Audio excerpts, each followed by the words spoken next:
Thank you so much, everyone, for coming. Good afternoon, good morning, even to some, I think, good evening, which we can discover in the chat if you tell us where you're coming from. I'm really so excited to begin this program. It's a program it's a traditional event that we have been doing for over the last 5 years since COVID pushed us into a more technical way of meeting. But we have discovered many benefits actually of having our own Geneva version of Consultation Day. So today we're officially launching from Geneva our 70th Commission on the Status of Women with actually months of preparation and inclusion of many, many different members of our committee that I am most actually excited about. I think all of us know, we surely all know the theme of the Commission on the Status of Women this year, but in case not, in case there are a few who don't, the theme is around justice, ensuring and strengthening access to justice for all women and girls, including by promoting inclusive, equitable legal systems, eliminating discriminatory laws, policies, and practices, and addressing structural barriers. For those joining for the first time, the NGO Committee on the Status of Women Geneva has been hosting this event, as I mentioned, and we celebrated our 50th anniversary in 2023. Our committee, I'm sorry, I actually have COVID right now. So unfortunately, because we're doing it this way, I can't pass it on. But we were created, actually now 54 years ago, around the time, just before the first World Conference on Women in Mexico, which was actually one of the motivations in starting this committee, when a team in Geneva, NGOs at the UN, had the idea to maybe organize themselves to send their recommendations and some of their members to Mexico. So we are a network of ECOSOC accredited NGOs that support the work of the United Nations in Geneva, which is an international, not a regional hub, because there are some NGO CSWs that are representing regions. We have working groups and task forces that follow human rights and emerging issues. This Consultation Day annual event has given us the opportunity to highlight international institutions and the special issues and the government leaders and the UN leaders at the UN in Geneva with whom we are collaborating. We have regular events such as ambassadors' breakfasts. We organize debates and forums regularly, such as especially the large World Beijing +30 Civil Society Forum at the end of 2024, which will be building on later this year, and you will hear more about in one of our sessions. The committee as a whole and many of its member organizations, surely like yours, have been intensively engaged throughout the CSW revitalization process over several years. We've been raising our voices about protecting priority issues and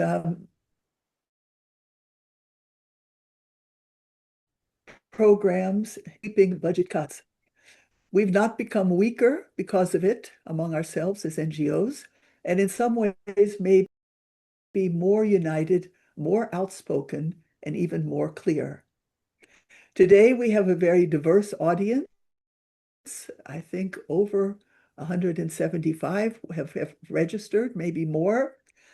Some may be longtime experts and participants at CSWs over the years, some who might be going for the first time, and some on the screen who are not going, but just maybe are curious to learn more about the issue and this particular UN event, the commission. expert. I guess you can bear with me on this. Um, Access to justice is a fundamental human right, which simply means where laws are broken, you, me, we can do something about it. In a narrow sense, it is procedural and legal access, things like fair trial, legal aid, safe and affordable access to courts or law enforcement, specialized support for victims of violence, especially sexual violence, and there's secondary victimization, discriminatory laws related to equal rights in marriage or property inheritance, and those areas. But in the broader application, um, this also includes social and economic context, allowing women to exercise their rights, including the quality of justice and systematic barriers, such as in the case of domestic violence or conflict-related violence, when there are certain cultural norms needing review, or providing legal awareness and the right even to learn about rights and to assist others to learn about their rights. Also, promoting the participation of women in the judiciary and in law enforcement. I wanted to also mention something about the relationship between peace and justice. Our milestone, could you mute your microphones, please? Our milestone, Women, Peace, and Security Agenda, Security Council Resolution 1325, and the following resolutions. We learn and we have understood about peace as a commitment to principles of justice, equality, nonviolence, having mind. There's an echo somewhere. If people don't switch off their yeah, Renate, maybe it's you. Can you switch? Yeah.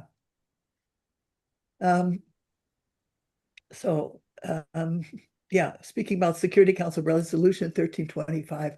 So there are many, there are many ways which probably many of us know about that we can support these government commitments, including in the national action plans that many of our countries have. But more broadly, peace is a commitment to principles of justice, equality, nonviolence. And when we understand the binding agreements that governments have, this helps us to be able to, advocate for them or follow them or be vigilant about them. Civil society is critical to success of all the commitments of governments, as I'm sure we all know. But first, we need to understand our government's commitments. And I know many of us are engaged in different educational and training programs, many of our NGOs that are so important. And then being able to engage with our governments about their commitments respectfully, but really understanding that we are as equal, we should feel as equal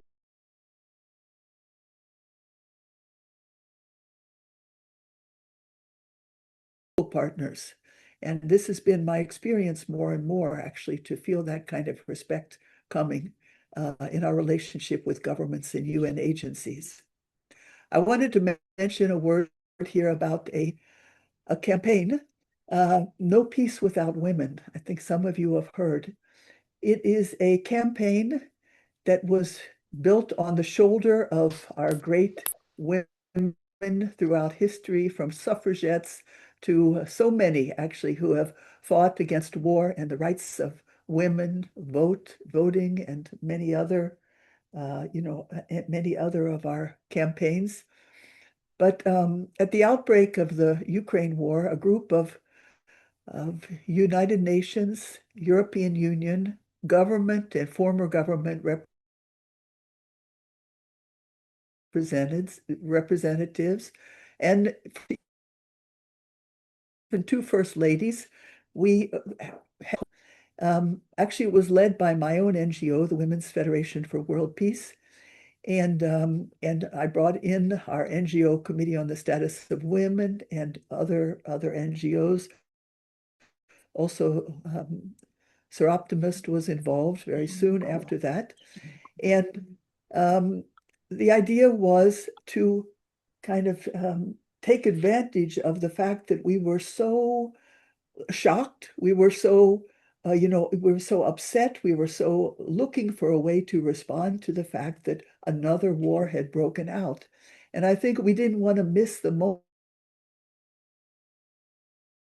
moment of that kind of passion among ourselves to really demand as women, what, 51% of the population, that this is not excusable. This is not possible, that differences by conflict, and that really believing, even I remember this meeting so well in early 2022, we were convinced that if really this message could go out, that we could stimulate some kind of a global campaign from decision makers to women in the communities and in families, new mothers, um, that to really understand the kind of power that we can have actually in our surroundings to be able to claim something like that in the same way that we are solving problems around us every day.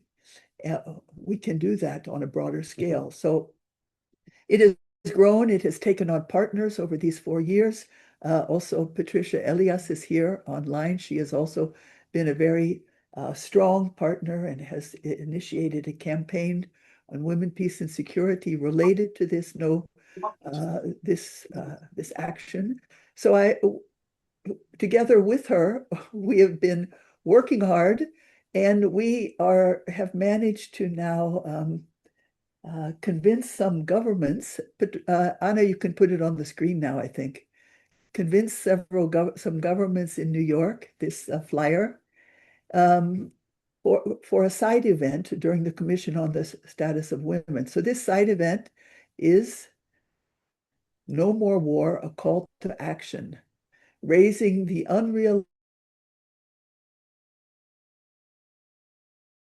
unfulfilled promise of the Women, Peace, and Security agenda. And this, up, you have it, Anna? It's not coming up. Anyway, it's our flyer for this event. There we go.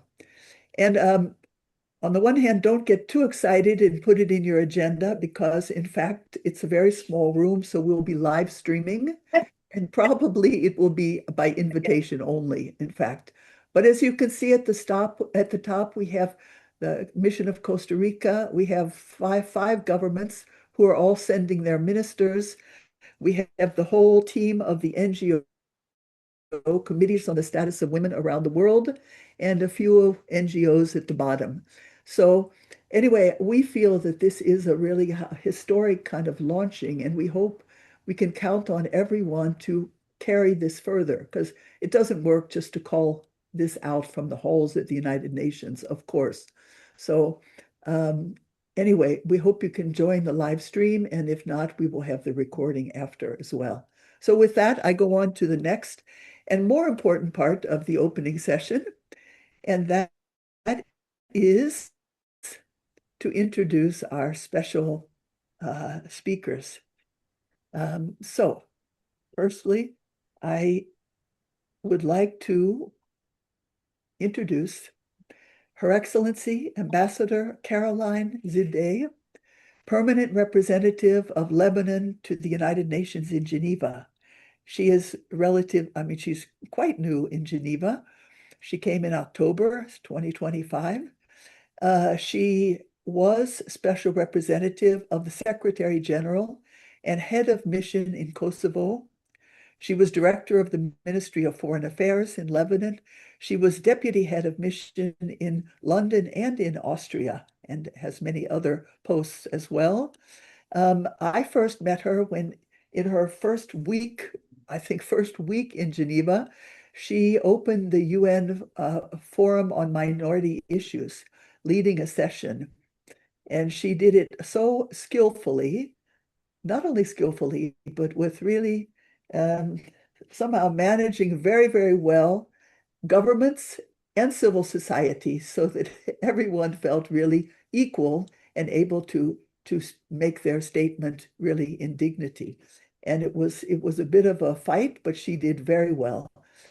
So, Ambassador Zide, the floor is yours. By thanking Caroline for introducing me and giving me this opportunity that I look at not only as an opportunity, but it's a responsibility as well. It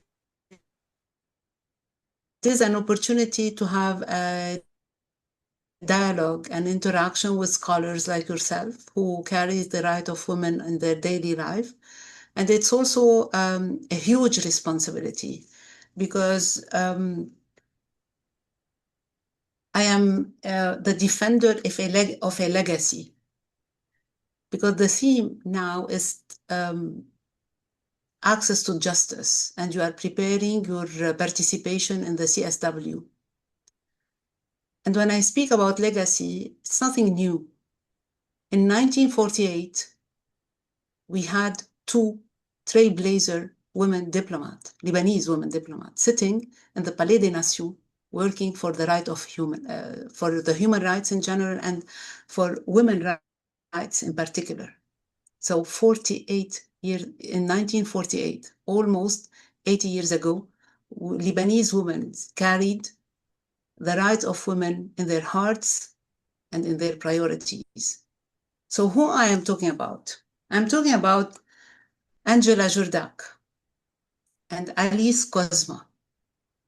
And today, 80 years onward, I ask myself, what would Angela and Alice say if they look at the state of the world, multilateralism in general, the human rights in particular? But before that, let me share with you what were their vision and their advocacy. Angela believed that education must be applied toward justice and societal progress. It was in 1948, justice. Alice considered that women's political, civil, and economic rights are inseparable from global justice. They are deeply rooted in global justice. Angela and Alice today continue to inspire and guide our advocacy. Hence, the sense of a huge responsibility on my shoulder. Today, more than ever, solidarity, empathy, vision, and commitment are required to mitigate the blow against multilateralism and the regression that we are facing in the equality and gender parity. Their messages resonate today, reminding us that equality is not symbolic, it is structural. So today, I'm not in the business of marking or, commemorating history. I am here with you today to assess the progress, to prevent regression, and to demand and seek justice. And I will carry with me the messages and the journey of many, many women, from Angelica and Alice till Caroline Ziadi today and beyond. So what do we do in Lebanon? In Lebanon, women have endured and persevered amid one of the most complex crises in our time: economic, social, and security challenges that threaten the fabric of our society. From kitchen tables to classrooms, from community halls to national and international fora and board rooms, women have remained the backbone of survival and the architects of peace.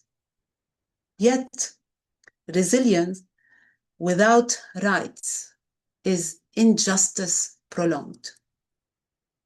Allow me to share with you a few figures just to highlight and encapsulate the realities of women in Lebanon. Women in justice sector are around 45 to 50%. We are doing well. And we have 50% of our judges women. Women in diplomacy, myself and my colleague, represent 34%. Female labor participation are not exceeding 30%. Women-owned firms are around 10%. Female self-employment, 17%. Women in parliament, and we're not doing so well there, around 6%. Women earn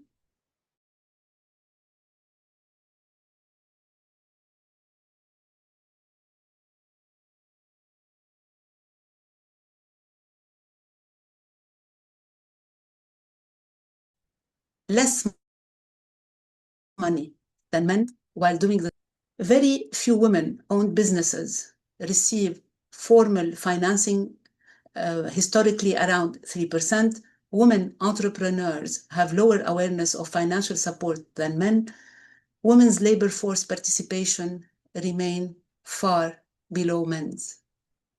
This is a real contradiction between 1948, two trailblazers of women speaking about civil and social and economic rights for women, and today's reality.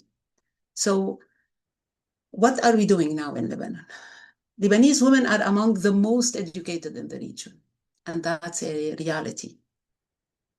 They graduate from universities at higher rates from men. They build startups, manage NGOs, and serve as diplomats, myself included, bankers, lawyers, and academics.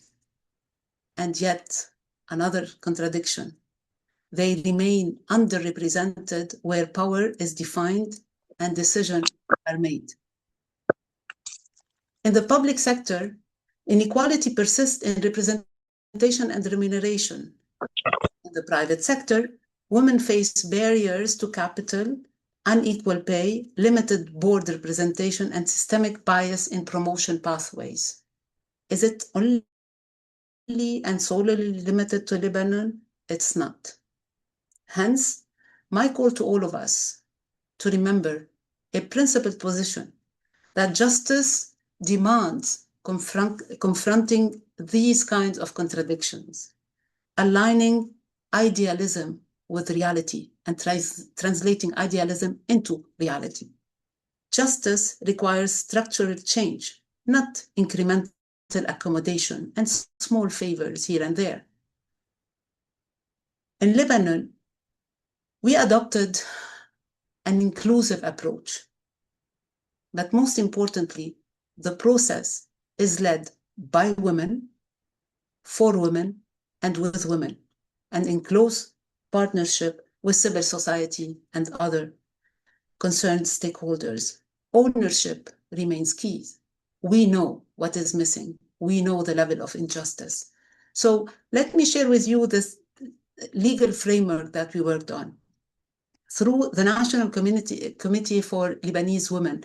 And I think, Caroline, we discussed when you were here the possibility of the First Lady attending your side event. And I trust that you will continue your interaction with her team to decide whether the participation is going to take place. But I think she's organizing a side event in parallel. But this is a committee led by the First Lady in Lebanon, gathering all prominent women carrying the priorities and the causes of women. National strategies were established. We are in the process of finalizing our second national strategy and action plan for the full implementation of Security Council Resolution 1325.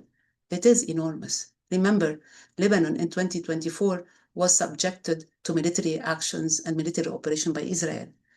This did not deter us from focusing on the priorities.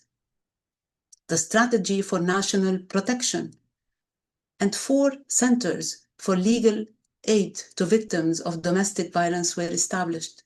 These are just few translation at the legal and policy framework. Several legal initiatives to introduce quotas, attempt to amend nationality law will continue with resilience and determination. These are just a glimpse of hope and a testament of the resilience of women in Lebanon and beyond, that any change could and should be led by women, for women, and with them.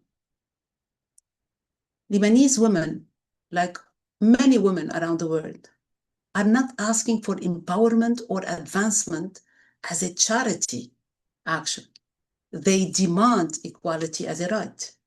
They are judges, as I mentioned earlier, shaping jurisprudence, entrepreneurs, rebuilding confidence, activists defending civic space, and public servants sustaining institutions in a very unstable context. Yes, there is no women, there is no peace without women, but definitely peace starts with women, and peace starts with all of us. Without structural reform, their contribution risks being extracted without recognition in decision-making. The pioneering efforts of the two Lebanese women, Angela and Alice, at the CSW in 1948 led the foundation for global gender justice. Today, credibility depends on delivery. Are we delivering? Multilateralism must translate into national transformation. In Lebanon, it is helping when we make attempts to amend legal frameworks, to introduce quotas, because many of you fought day in, day out to introduce quotas in their national legal framework. If it worked in your respective jurisdiction and countries, it should work for Lebanon. Gender equality must be safeguarded, even and especially in times of crises. Caroline, you referred to Ukraine. I think of Gaza. I think of the women in Sudan. I think on the need for accountability, protection, and most importantly, prevention. From Lebanon, we say, justice delay is weakened democracy. Economic recovery without gender equality is unsustainable. Governance without women's leadership is incomplete. There is no peace without women. Women is an integral piece in the peace-building structure. Let the mindset revitalization during the multilateralism challenging time mean courage, and we are up for it. Accountability, we should hold people and others accountable, and most importantly, ourselves, and measurable outcomes.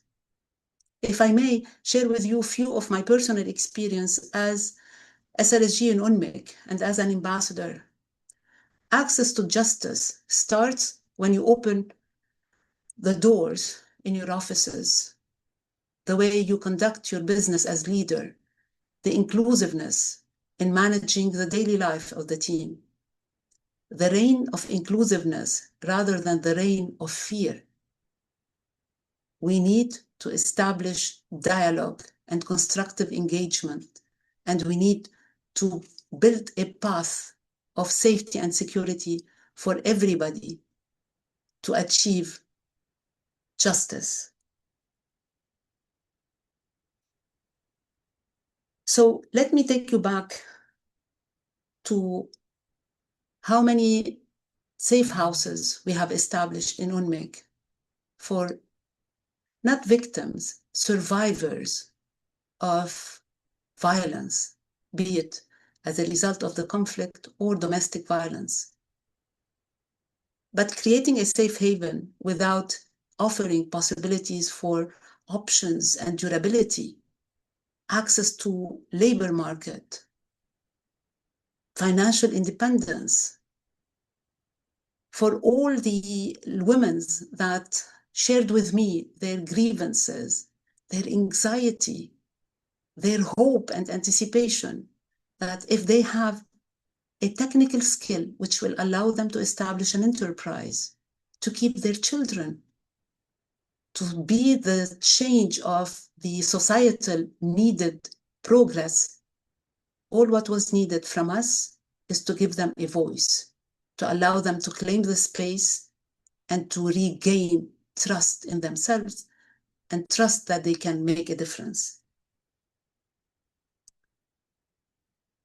If I go back to Lebanon, when we talk about the courage, the measurable outcomes, the deliverables, the impact, it means in Lebanon that the next generation of Lebanese girls will inherit institutions where women's leadership is expected. It's a natural result, not exceptional, not a charity action. Justice in Lebanon is not a slogan.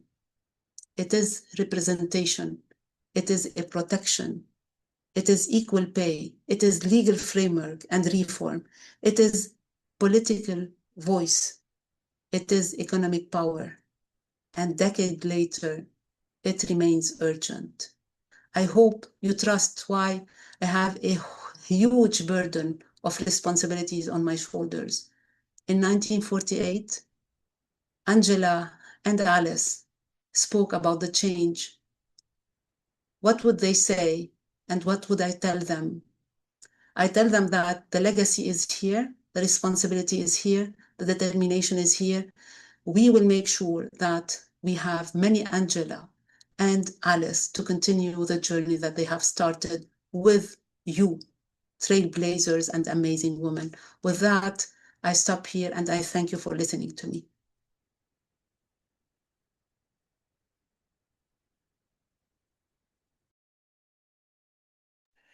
Thank you so much, Ambassador Zideh, for taking time to be with us.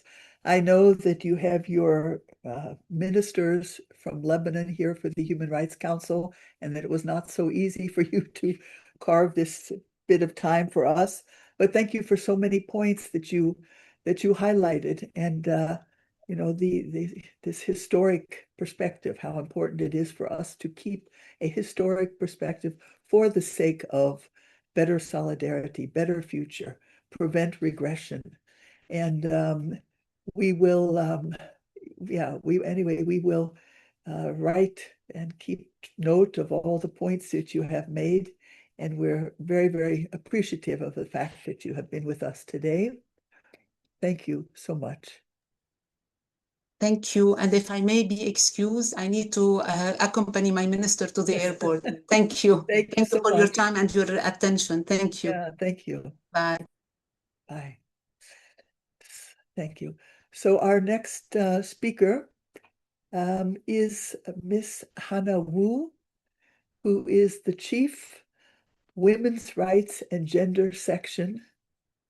It's a long title or a long department. Rule of Law, Equality, and the Right to Development. And I think equality and non-discrimination and the right to development. But she was former secretary. She has quite an exciting history of where she has been working. Former secretary of the Working Group on Discrimination Against Women in Law and Practice as part of special procedures at OHCHR. I think she was maybe in Cambodia. She has been with OHCHR since 1994 in Geneva and in New York. She worked with UN Peacekeeping Commission in Cambodia for the High Commissioner for Refugees and was coordinator of the Independent Commission of Inquiry on Syria. So if you ever meet her, you have a lot of things that you could discuss with her. And in fact, going further back, she came to Geneva working for an NGO, the Women's International League of Peace and Freedom in the 90s, I believe. So Ms. Hannah Wu, the floor is yours. Thank you so much, Caroline. I'm delighted to join this gathering from the Office of the High Commissioner for Human Rights. And as you mentioned, I feel a very special connection to the NGO community in Geneva, where I started 35 years ago, first start working on human rights. So thank you very much for the invite. We gather at a time of profound global uncertainty against escalating conflicts, shrinking democratic spaces, widening economic inequalities, and worsening climate change.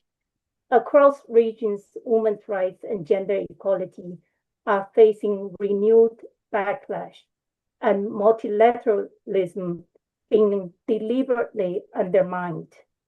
And in this context, civil society plays an absolutely essential role now more than ever. Feminist movements, grassroots organizing, and women human rights defenders have always been and will remain the driving forces of challenging discrimination and demanding equality and justice, as we just heard from Her Excellency, the Ambassador. And as we feel already, the energy from feminists all over the world from just the enthusiastic participation in this event alone.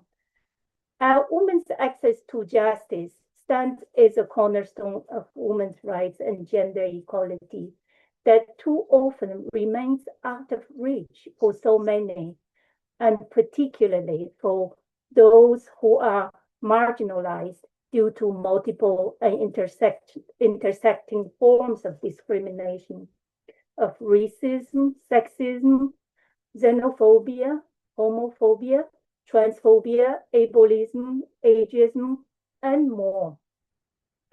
Justice is also a powerful tool against poverty. It protects income through equal pay, for example. It protects assets such as land and housing. It strengthens women's property rights, supports agriculture productivity, and advances the right to food. It provides remedy against unfair labor conditions, sexual harassment, physical and psychological harm, and exploitative practices. Access to justice is therefore the pathway through which other rights are realized.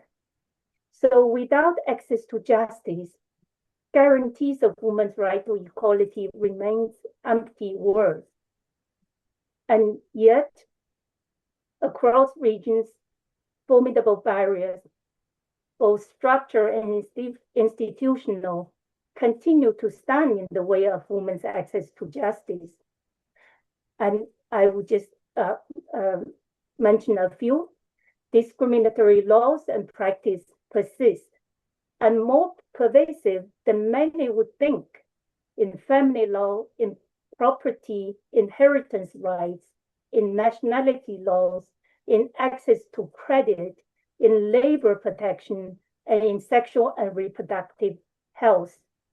Today, in 2026, we still have a situation on average, women enjoy only 2/3 of the legal rights of men. Women's legal capacity is still restricted, whether formally in legislation or informally through social practice. Gender-based violence against women and girls affects all aspects of women's life: public, political, economic and social, family and culture, health and safety. Survivors of gender-based violence often face stigma, lack effective legal protection, adequate support services, and safe reporting mechanisms. Social-economic inequalities prevent many women from even accessing the justice system.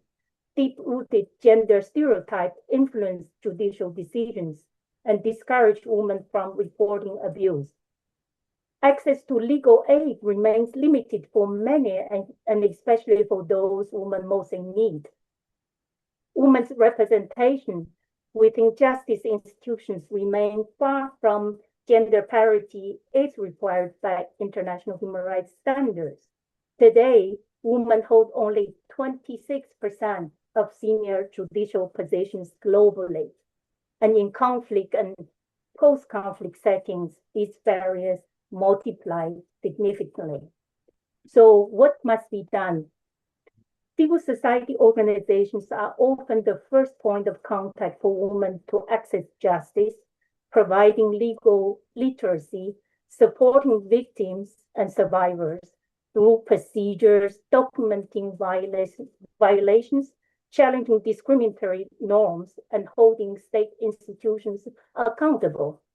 If access to justice is a right, then states must bear the duty to ensure that laws are just, institutions are responsive, and systems are transformed so that every woman and girl, regardless of who she is or where she lives, can claim her rights fully and without fear. States have the duty to reform normative and policy frameworks, and this includes, among others, repealing discriminatory laws and harmonizing national legislations with international human rights standards. States have the duty to conduct institutional reform in line with international human rights norms and principles. And this includes, among others, ensuring the equal representation of women in the judiciary and law enforcement, ensuring national legal aid policies are adequately funded and responsive to women's specific barriers, including for women in detention and women with disabilities, ensuring that justice is accessible, culturally appropriate, affordable, physically reachable, and timely, ensuring that services are available in indigenous and minority languages and reach rural women and those in conflict-affected areas, ensuring that justice system applies a survivor-centered and trauma-informed approach and victims are protected from reprisals. And finally, the primacy of gender equality must be upheld all the time, everywhere, beyond courtrooms. And this means dismantling gender stereotypes, rejecting gender and social norms that limit women's and girls' autonomy and choices, advancing women's economic, social, and cultural rights, including guarantee accessible and quality sexual and reproductive health services. This also means addressing the specific challenges of conflict and post-conflict settings, guarantee women and girls access to effective remedies and participation in transitional justice processes by creating an accessible and safe environment for women to engage, ensure prompt, independent, victim-centered investigation into cases of sexual violence in conflict. Accountability and reparation are not optional, they are obligations. And states must invest in data, be segregated, reliable, and transparent to inform, reform, and measure progress. Around the world, we know states have adopted measures to tackle the obstacles women face in accessing justice, and they are encouraging examples of promising practices. Across the globe, rights holders are demanding sustained political commitment and meaningful prioritization to secure women's rights and gender equality. And thank you.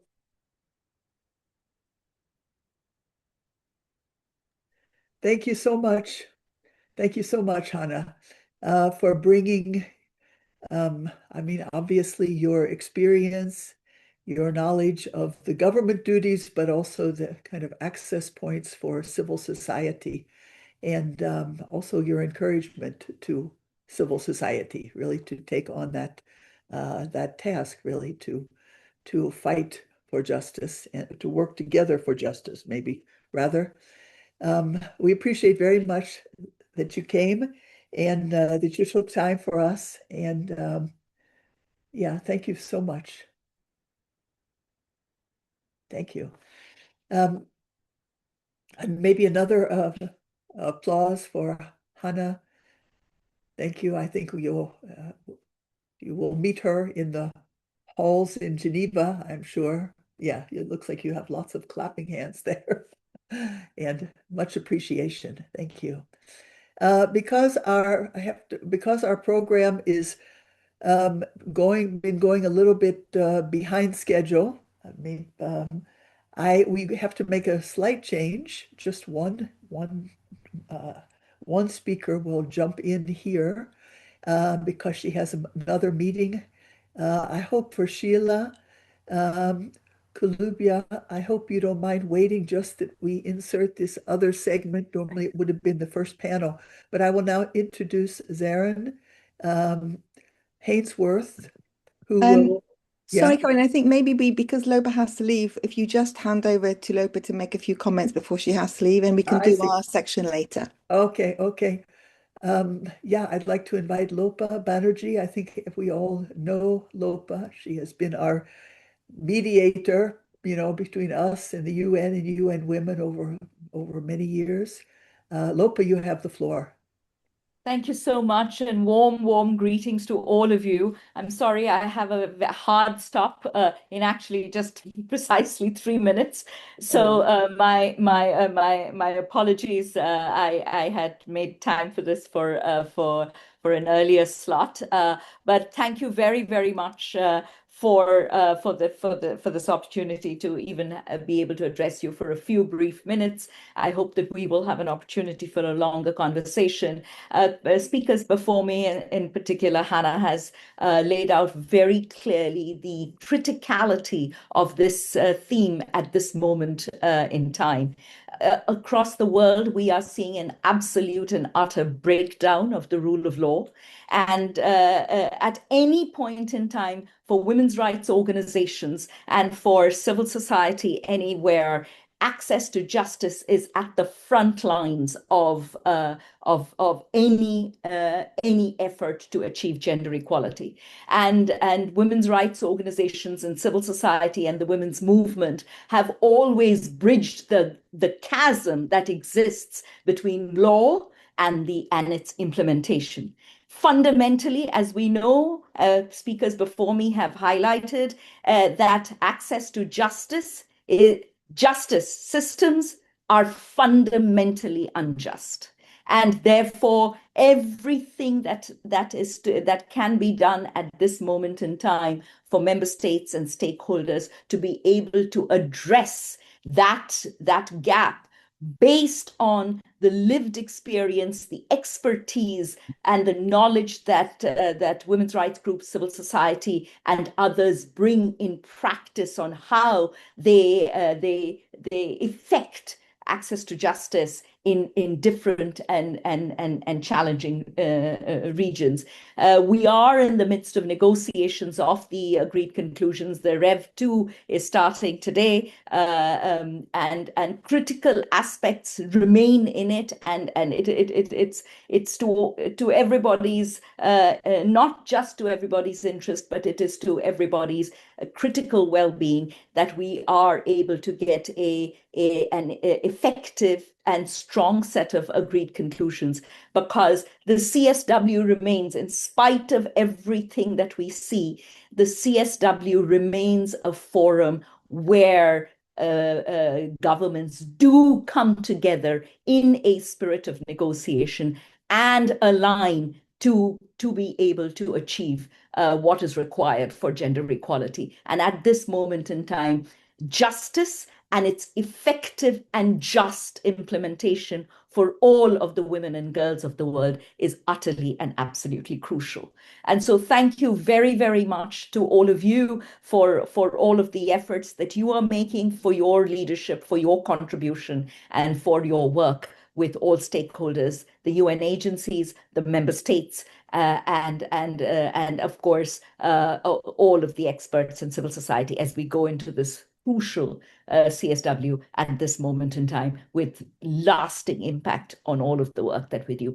Thank you so much, and all the very best. And back to you, Caroline. And I will take your leave. Thank you very much. Thank you so much, Lopa, for this succinct but very powerful short message that you gave that really kind of picks up the tempo here.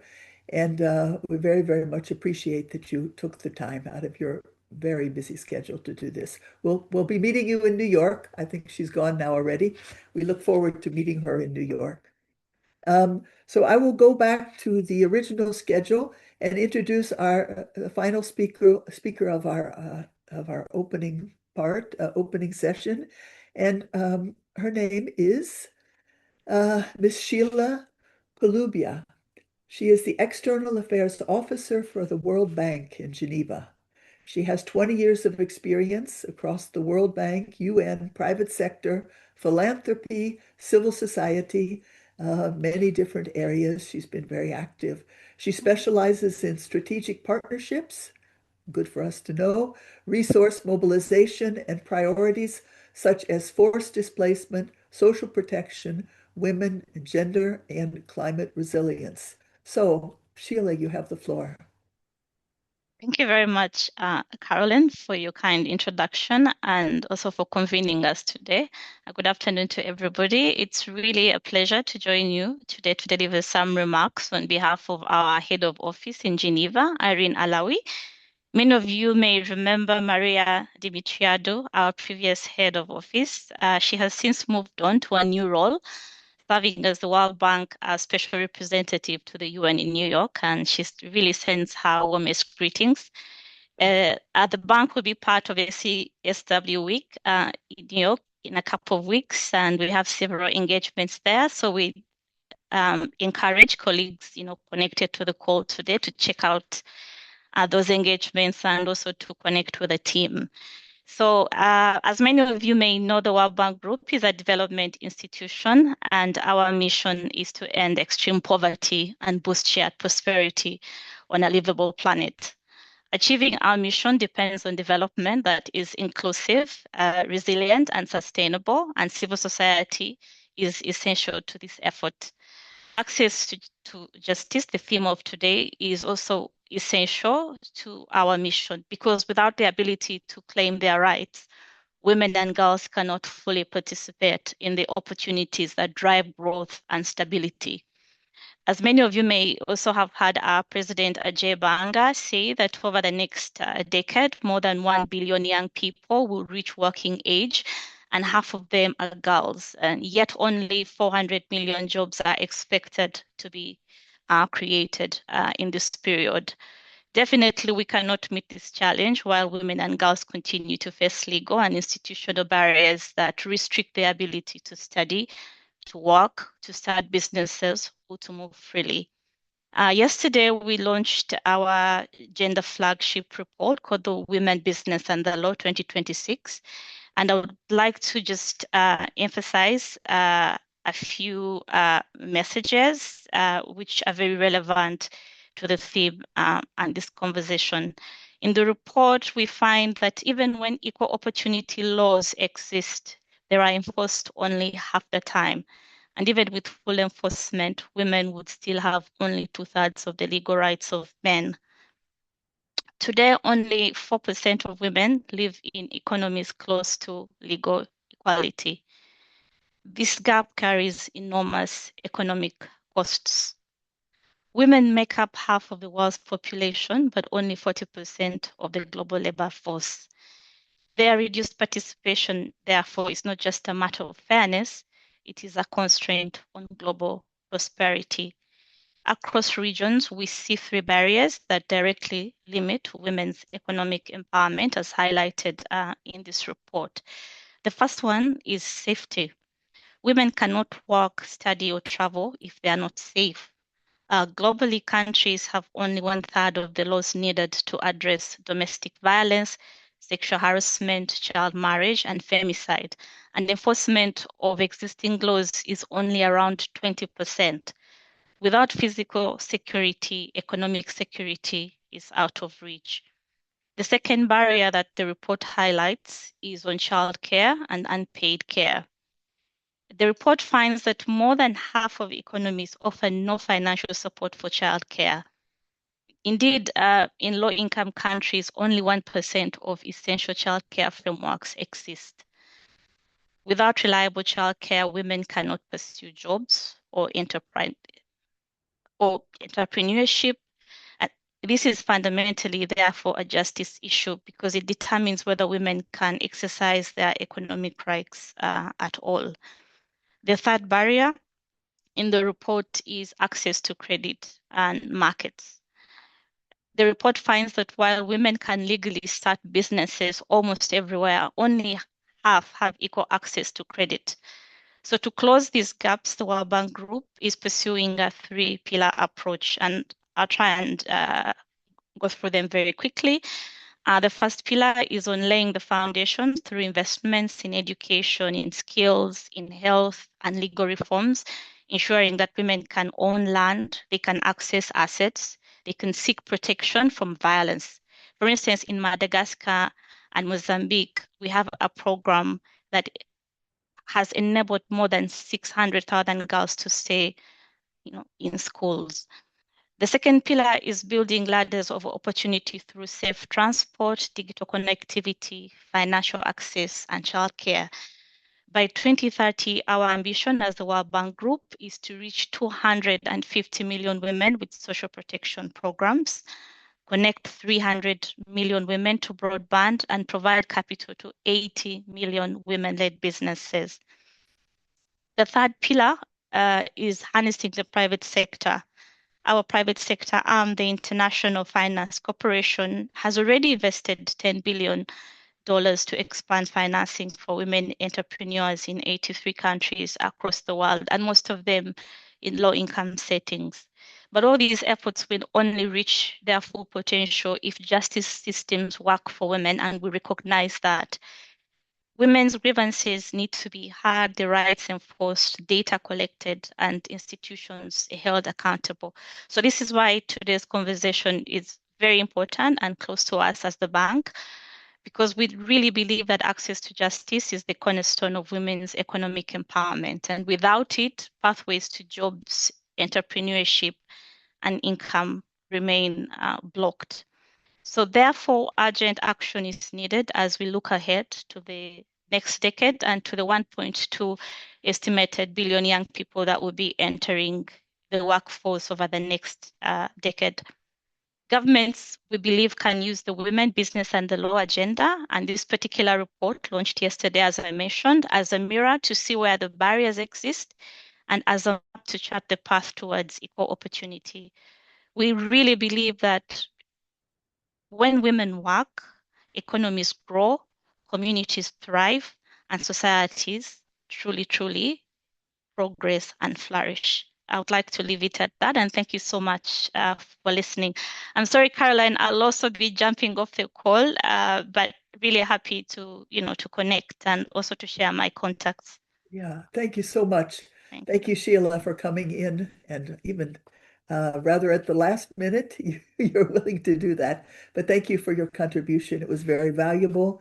I know the World Bank is being an organization that was among the first to bring the many statistics about the difference that women make at work and in society, and through their entrepreneurship, and at a time when there weren't many statistics to be had. So thank you so much for your great work, and for giving us these insights into what are your priorities right now and how we can support you and you us, we hope.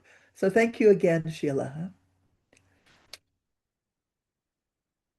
So with that, I will pass on to the MC for the second part, and that is Bert de Vos Neven. She is Vice President of the NGO Committee on the Status of Women in Geneva, and she is also representing Seroptimist International. The Global Advocacy Director, I think is the right title. So Bert, you have the floor. I mean, you have everything. You have the program. Thank you, Carolyn, and thank you for everything in advance. Now we're going to the interaction sections. With the first section is the CSW70, Advocacy and Emergence Issue. Advocacy implications for civil society in Geneva and in the UNECC region. Sharon, the floor is yours. Thank you so much, Beth, and thank you so much, everybody, for being here. It's great to see you all. So in this segment, we are going to have a very brief introduction to the NGO CSW Geneva's task force or working group on UNECE. And then we're going to hear from Sally something of the outcomes from the discussion we had on the emerging issue for CSW70. We were then going to have the interview with Lopa, but obviously, because of time issues, we're going to miss that section out. And you heard from her very briefly. And then we're going to have an interactive session facilitated by Stacey. So just as an introduction, as we all know, the UN divides the world into 5 regions, and all UN processes use these regions in deciding on numbers of seats for each UN process, the bureau, etc., for each one of them, and it kind of changes around. So for CSW, it's each year it's a turn of a different one of these 5 regions to hold a chair, and then the other 4 are the vice chairs or the presidents, vice presidents. So our region is called Western Europe and other states, and the UN Commission for this region is cited in Geneva. So our working group has concentrates on this area, which is UNECE. And we have 3 areas of activity. They are regional advocacy, profile raising, and participation. So in terms of regional advocacy, just a point to clarify, as you may know, in order to make CSW more effective, a few years ago, the themes of CSW changed. There used to be a few each year. And in order to make it more effective, we now have a priority theme. And then in order to really try to bring member states to account and see how they've implemented what they decided to do in the agreed conclusions for the priority theme, we now have a review theme to check what has been achieved for the previous priority theme. And one of the mandates of CSW is to bring to the attention of the Economic and Social Council any issues that have emerged that were not included at the time of the Beijing Platform for Action. So therefore, we have 3 themes at CSW: the priority, the review, and the emerging issue. Now, in the methods of work resolution that has been passed a few times, and it's looked at again every few years, it stipulates that each UN region, so that's these 5, have got to have meetings with civil society about the emerging issue. And so we convened a meeting of our whole region in 2023, to try to influence the emerging issue for 2024. And interestingly, we think that that actually happened because the emerging issue that came out was about AI, which is one of the key issues that came up in that consultation. And of course, in the next year, it was the Beijing +30 discussions. And then last year, in October 2025, we had a discussion about the emerging issue for this CSW. So that's one of the areas.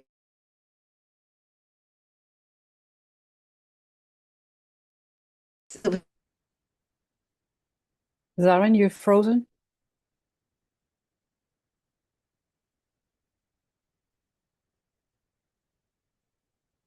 Zaren?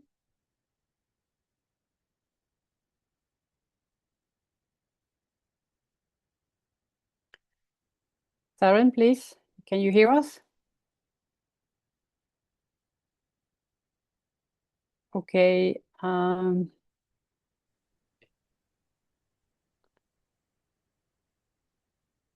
Zaren is completely gone. Sorry, I'm back again. Okay, thank you. Yeah, sorry about that. Lost you.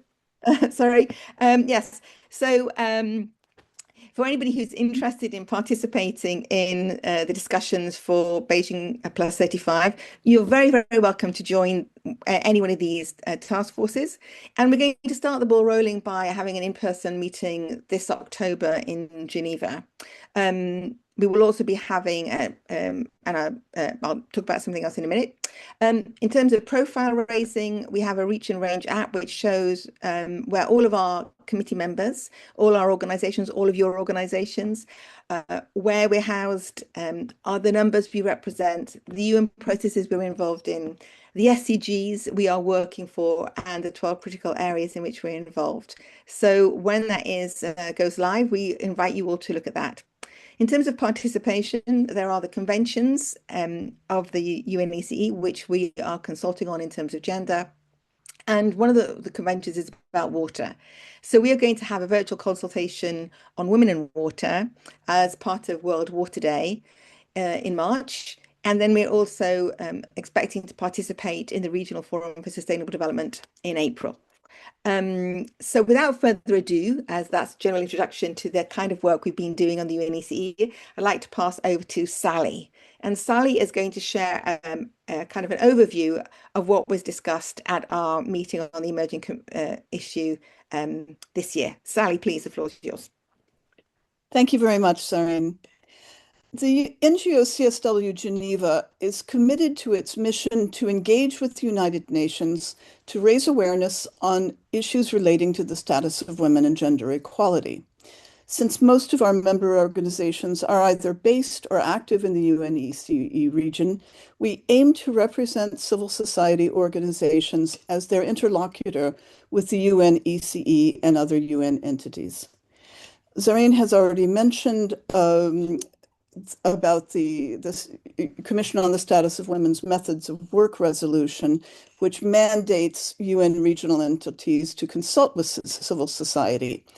So keeping up our side of that arrangement, last autumn, NGO CSW Geneva requested a meeting to consult on the emerging issue for CSW70. And we convened a virtual consultation on October 8th, inviting participation from UN Women and the UNCE, as well as from civil society. We invited our own member organizations and the membership and networks of the NGO committees on the status of women in New York and Vienna, as well as the Europe and North America Caucus, the Women's Major Group, and the UK Civil Society Women's Alliance. Yolanda Iriarte, Regional Program Manager from UN Women, represented UN Women. 36 civil society organizations took part in the consultation, either in person or in writing. This year's CSW priority theme of ensuring and strengthening access to justice cuts across all 12 critical areas of concern of the Beijing Platform for Action. Although it was noted that some of the suggestions raised in the consultation could be considered priority themes, these areas have not been sufficiently addressed, and the discussion raised the level of urgency around them. All these issues intersect with the necessity of access to justice for women and girls. These organizations expressed a very wide range of priorities in their top emerging issues, reflecting the range and diversity of our member organizations and our extended networks. However, several principal recurring themes stood out. Sadly, but not surprisingly, the most frequently mentioned issue was violence against women and girls, in particular online and technology-facilitated violence. The impact of online violence on women's and girls' mental health is also a serious problem. Artificial intelligence was mentioned in this connection, as the digital divide and the lack of women working in AI are viewed as negative phenomena that exacerbate harm to women and girls. Several other issues were cited almost as frequently. The climate crisis and the gendered impact of climate change were considered vital concerns to address.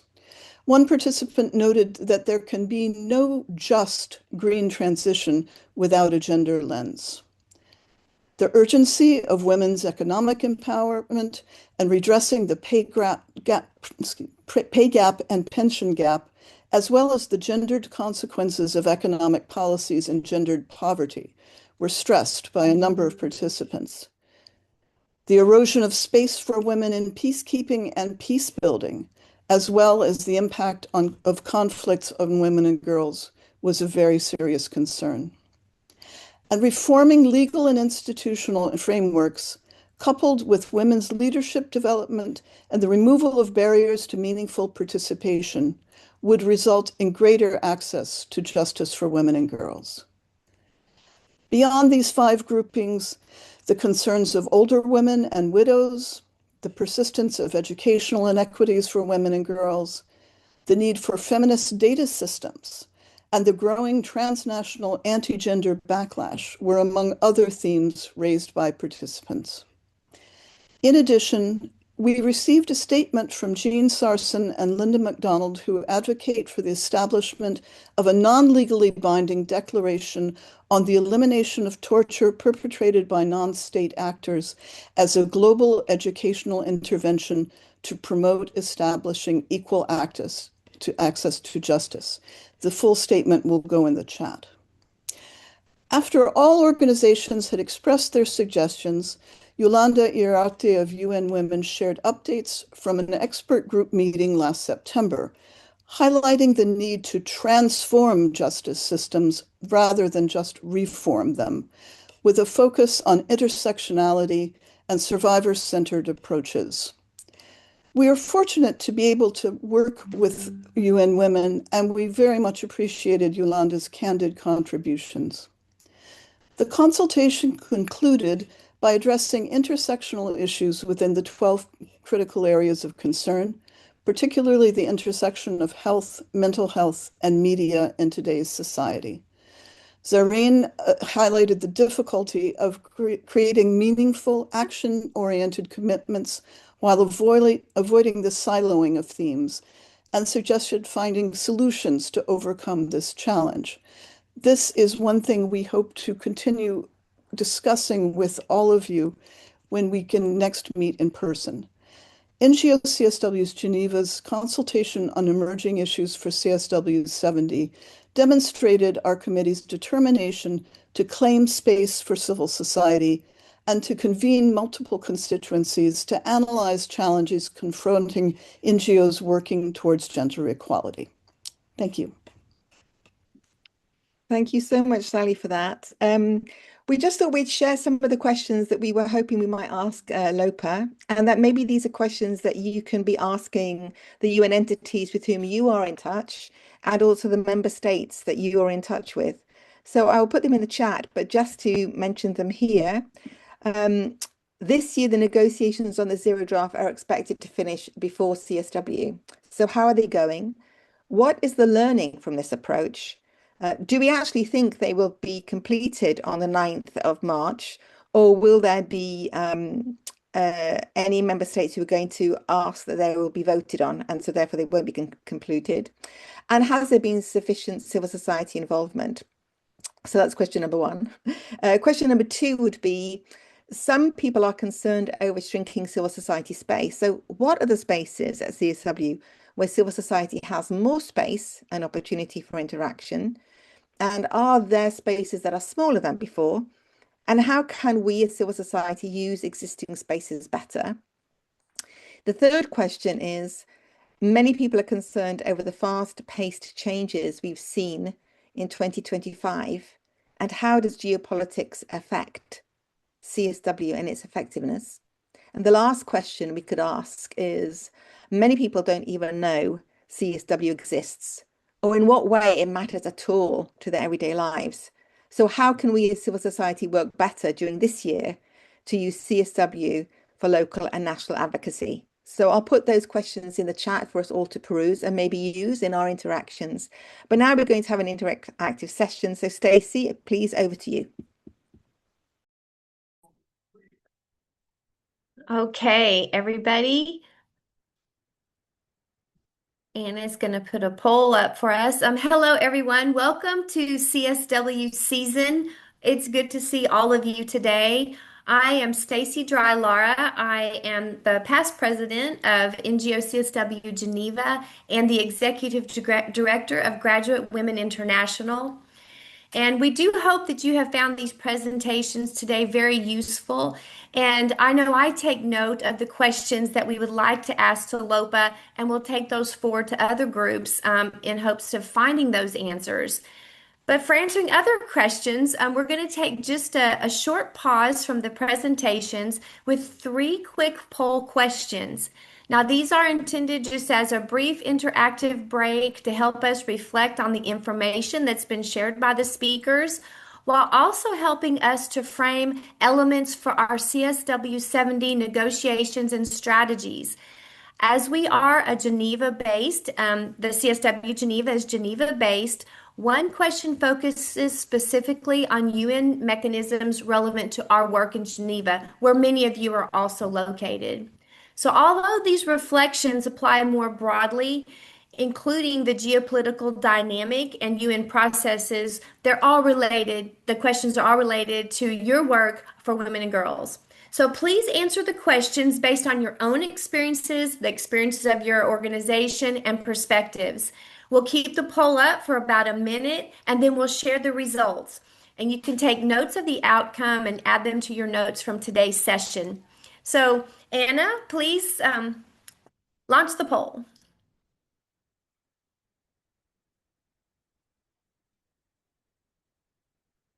Excellent. Now, there's no rush. We would prefer participation. So we'll just leave the poll open for about a minute or so while you all proceed to answer.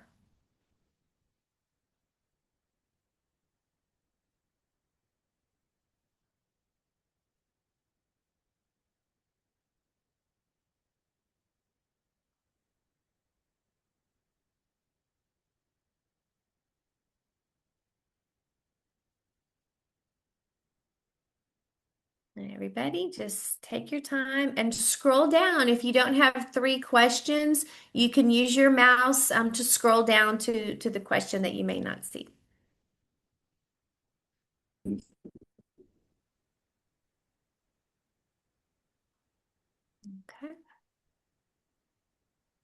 But just to say that in mine, it showed 5 questions too, which were untitled. So I don't know how that happened, but. Oh dear. Well, that is not intended. I can confirm that we have 3 questions. The questions I submitted to you, Zarin. We have only those 3. So just if you all want to answer the questions say untitled, you can just put a nice message. Anna, can you see people participating? I can only see the questions, so I can't really. Yeah. Okay. People are answering. I'm sorry, I did a mistake with the 5 questions. We have 40 persons answering. Okay.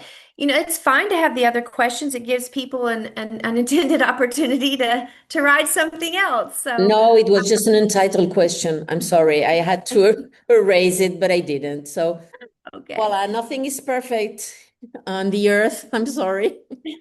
Oh, it's perfect. No worries about that. So, well, let's get up to at least 50%, giving people time to read the questions and the answers, and let's get up to at least 50%. So we'll go about another 30 seconds or so, and then we'll hand the floor to Anna to distribute your responses.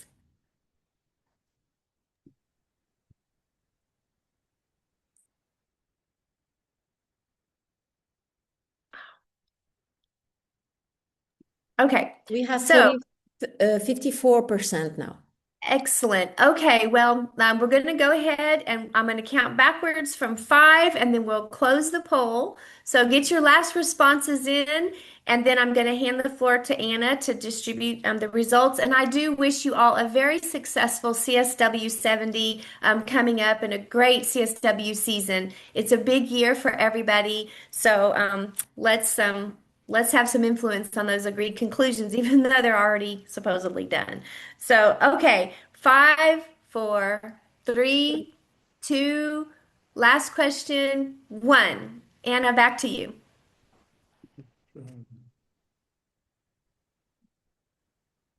¿Veis? Okay, so I hope everybody can see the results. Scroll if you cannot. I know I have to scroll to see the results. And you can gauge if these answers, the majority answer pertains to your organization or your own personal work. Okay. Okay. And we can publish in the post consultation day reporting, we can post those poll results. So thank you everybody for participating. And I guess the floor goes back to Bert or Zarin. Yeah. Zarin, okay, thank you. Well, actually, thank you so much for doing that, Stacey. I'd be interested to hear actually your answers. I think people would be likely to find out what you thought the answers were, but maybe we don't have time. So go back to Bert. Thank you so much. Yes, thank you very much, Sharon and Stacey. Unfortunately, the time is running out. Thus, I think we have to limit the intervention of all groups who are following to the bare minimum. I'm very sorry to tell the chairs of the working groups this news, but we are already at 26, and I know that a lot of people are going to leave if we don't roll up very quickly. So without giving anybody else some interventions, we're going directly to the working group on poverty. Anna and Stacey, the floor is yours. Thank you.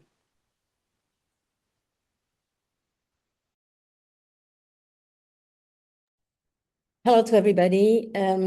Really happy to be here. So we will not lose a lot of time. We hope that you will enjoy sharing your ideas and experiences. We will divide into 11 breakout rooms. 2 will be in French, and you may choose it. And the others you have to choose also by numbers. Doesn't matter where you decide to go. Probably we will dispatch you because we want to have groups balanced. During this, I would say 10 minutes, not 15, but 10 minutes, we will reduce the time of breakout rooms. 3 of you, whom you will decide together, will write down on a piece of paper any words and phrases that inspire you based on that inspire you based on the topics discussed. When we return to the plenary, we will create a collective word cloud using all the ideas you noted.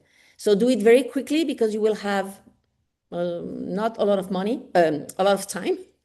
The final result will be a meaningful symbol that will remind us of this consultation day for CSW70 and help us carry its spirits throughout the year.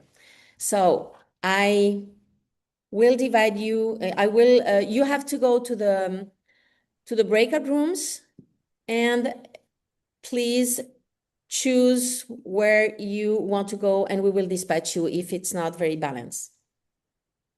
Thank you.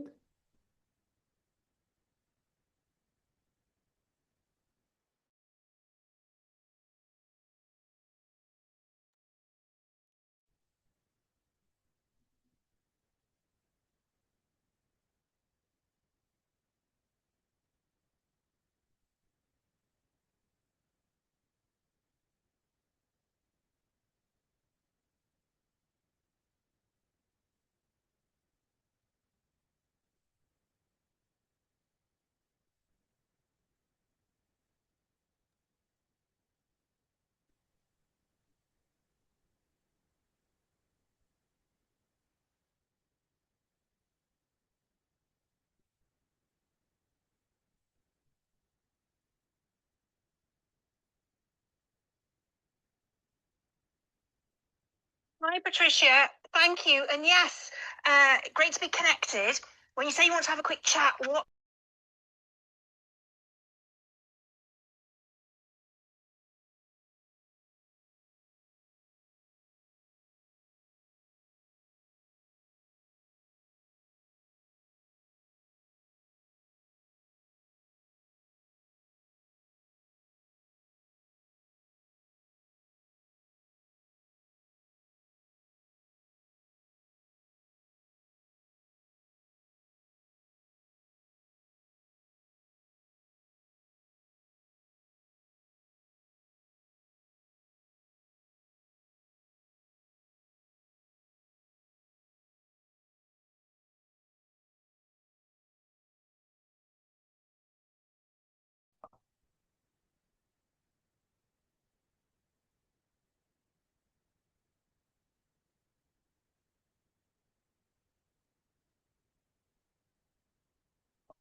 Is Caroline still here?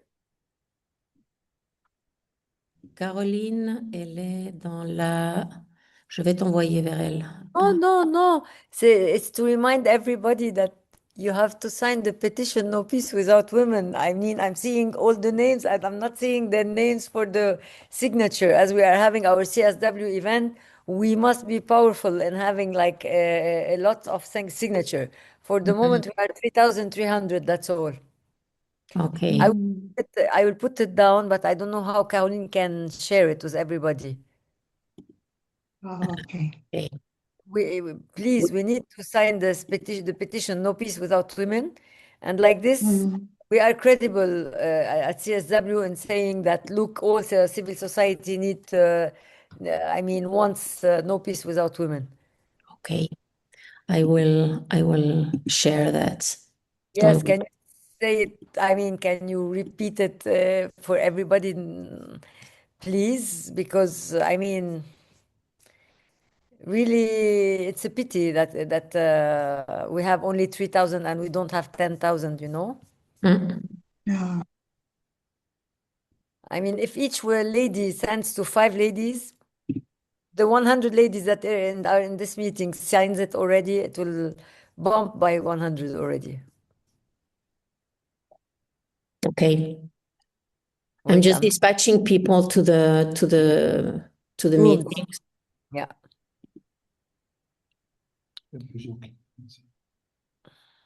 Oh, I can just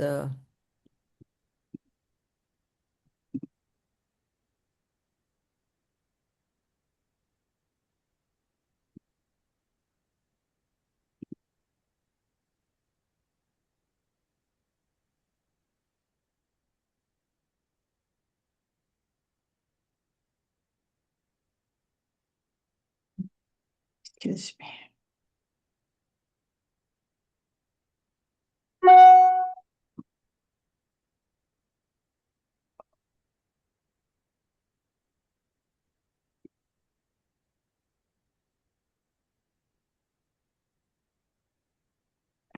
You just put your name on it, right?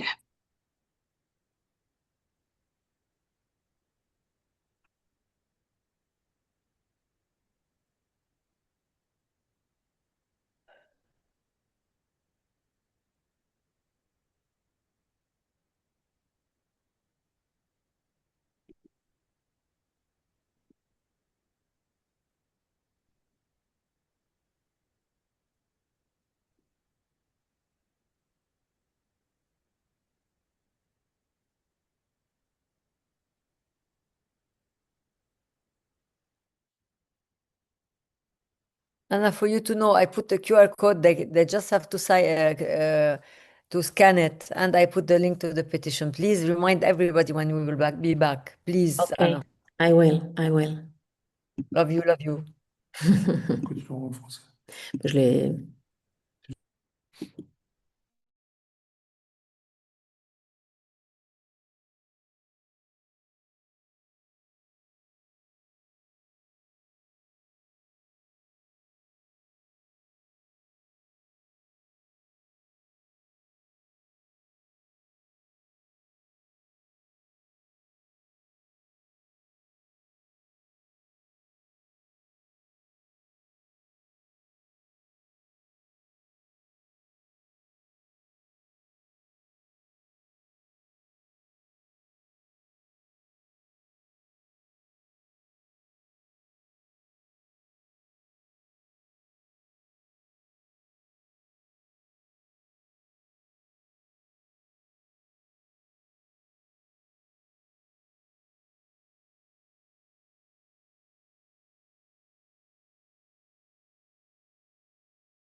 So, Anna, should we put our answers in the chat, or how do we want? How do you No, want to? no. You will have now an explanation to do the word cloud. I will just say to you. Alors, Okay. on m'a rebasculé. C'est pas vrai. Yes. Normally you're all here now. Yes. Yes. Yes, we are here, Anna. Not There all are of you. only 65 people Yeah, left. yeah. Not all Yeah. of you. It is, we are over time already 10 minutes, The and we French still are group, having. number one is back. Maybe Yeah, you need But to no, remind everyone I to mute closed. again.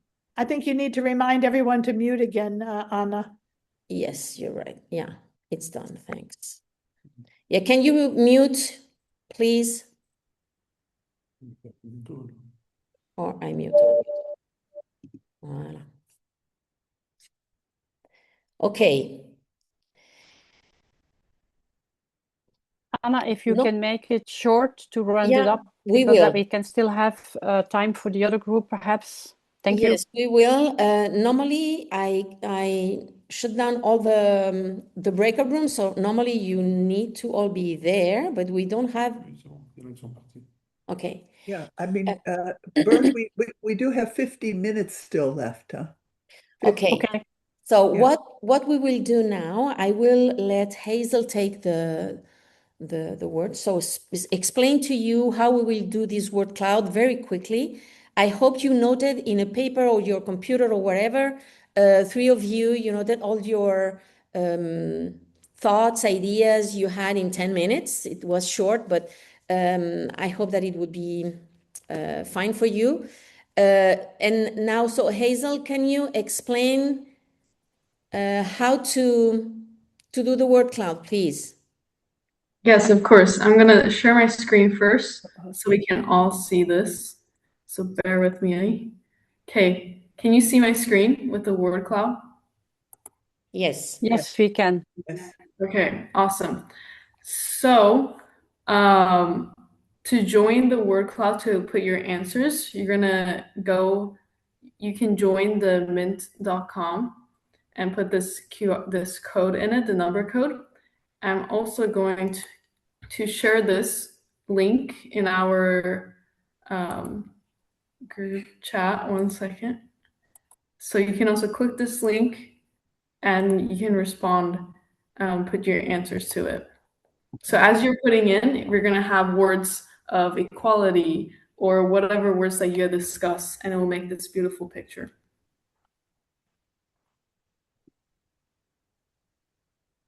It's okay for all of you? We hope yes. Yes, there's our first words.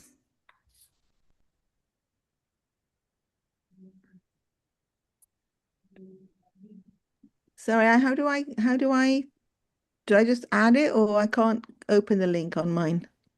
Oh, then do you want to join it from, I can also, How do I do that? I have the same issue, Zoe. So Okay. how do I add the words? So you join menti.com on the top and put Yeah, it's not doing anything.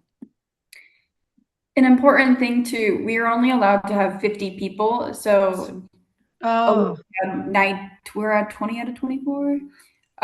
So whoever took notes is Yeah, I can't join this link. It's not doing anything.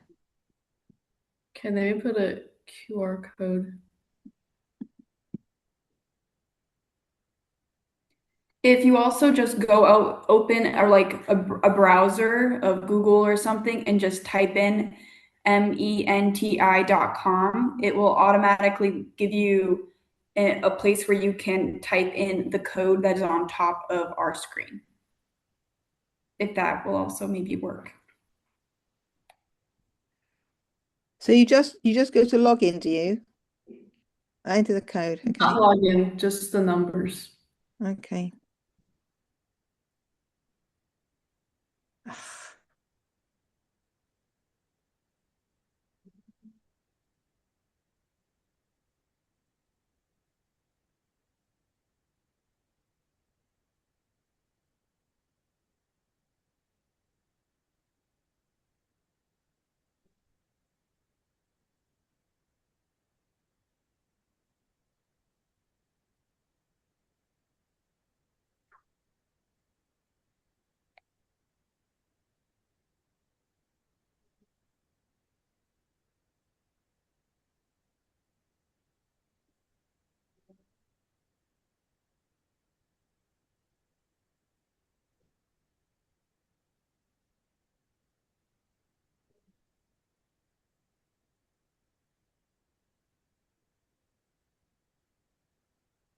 Can you perhaps share the screen, ladies, for the cloud?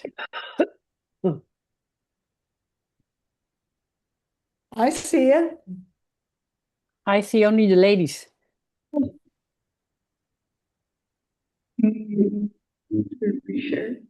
We're sharing our screen, but maybe you can reshare it. I see it I perfectly. see it. Yeah. Okay. Okay. So we'll just see. I see only two ladies. I hope I'm the only one then who see your lovely faces, but no.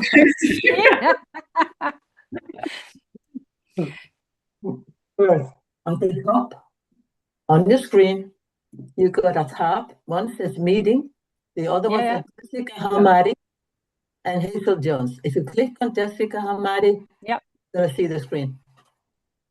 Good. And the size of the text is because of the number of yeah. So education is the most important, according to us.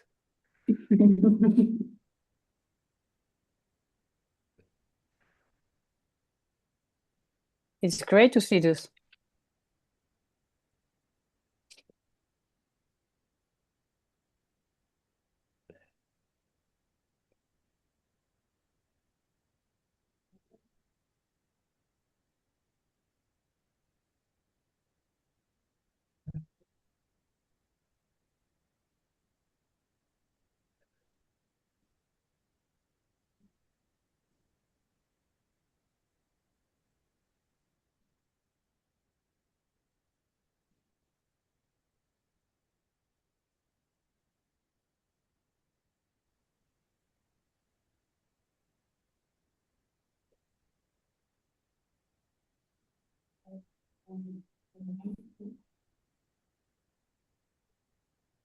Okay, it seems like people have stopped responding, but we'll wait a little more, maybe 5 more seconds, and then we'll capture this picture, and the CSW, they're going to use this as their new kind of logo, as a reference to remember today and what discussions that we have. Thank you, girls. And what I like of this symbol is like a kind of a world, the unity. Education is totally in the middle. So it's really, really important to have education and help others to have this education and be unified to do it. So thank you very much for all this wonderful and amazing work. And we pass you the floor, Bert. Thank you. Okay. Thank you very much, Anna and team. This has been excellent.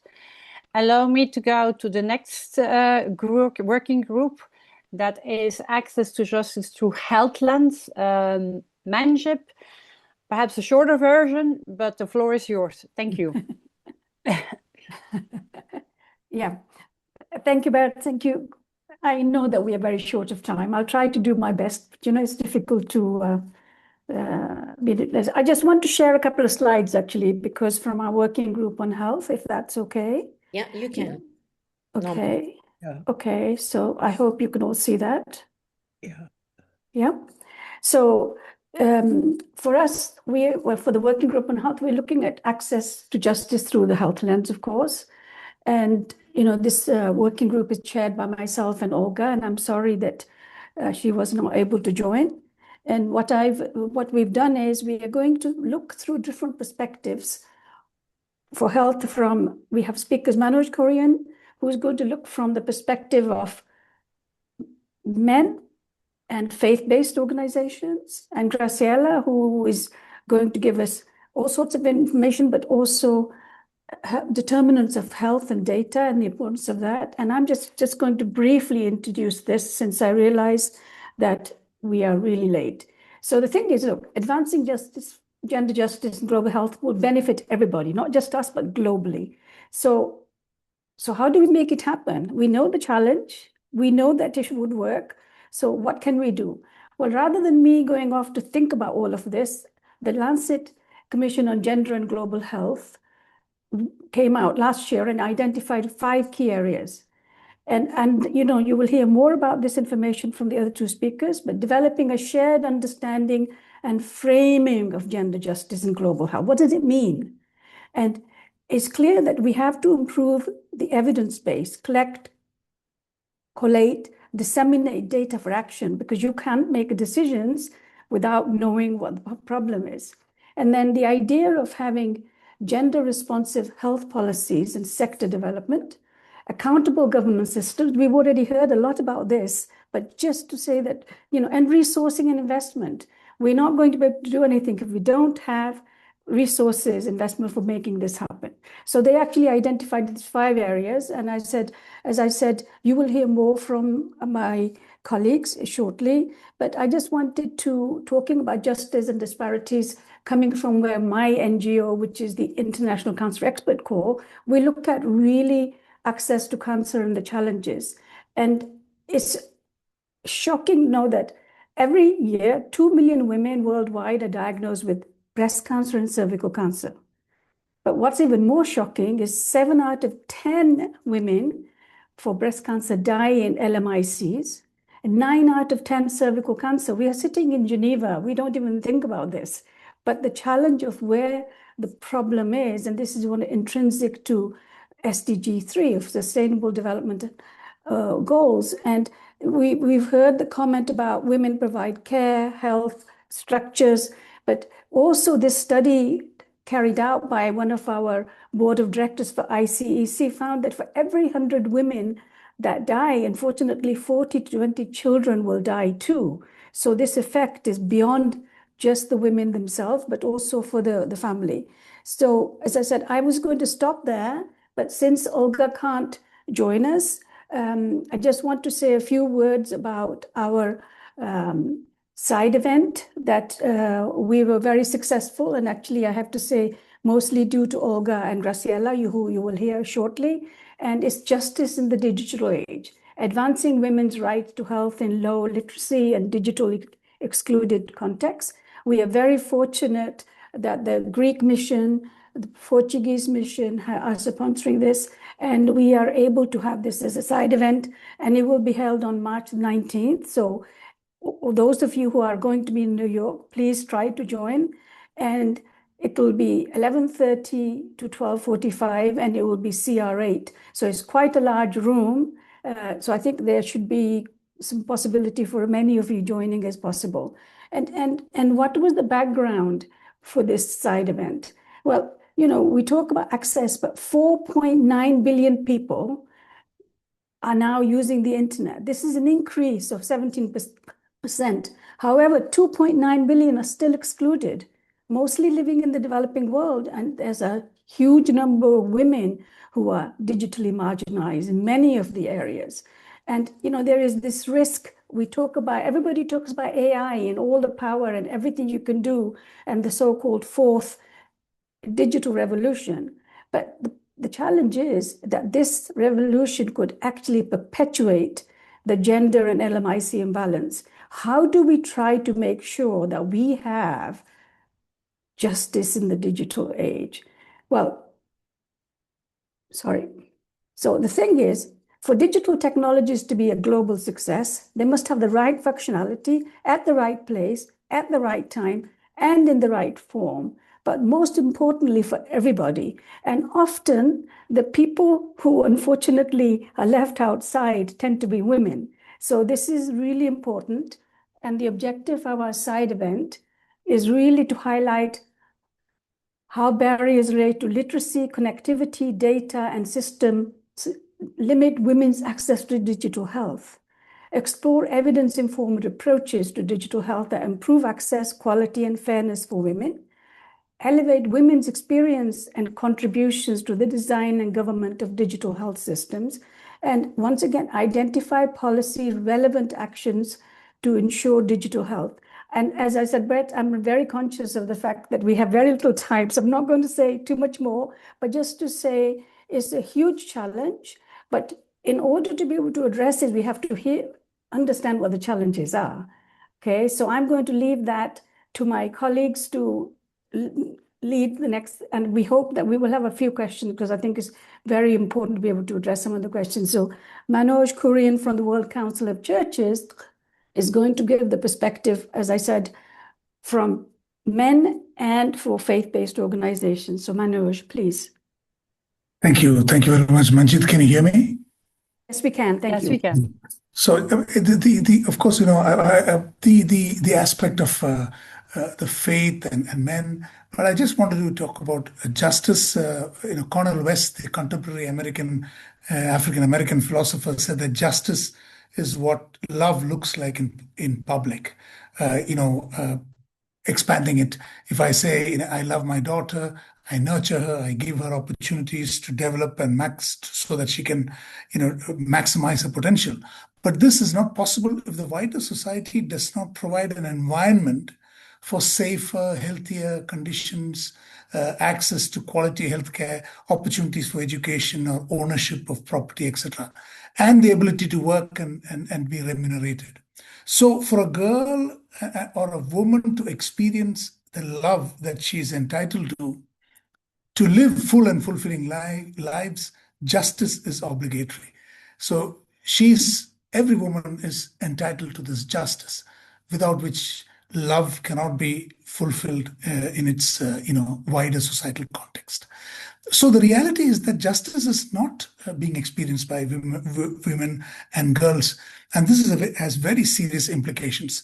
And why I'm saying in the context of women or of men, it's because it's an aspect of power imbalance.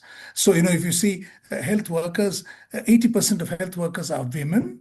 But only 25% of decision makers in healthcare provision are women. So the decisions are made majority by men, and most of the work is done by women. Same thing in agriculture. Food, 80% of women cultivate, but only 20% of them have it in their name, the land in their name.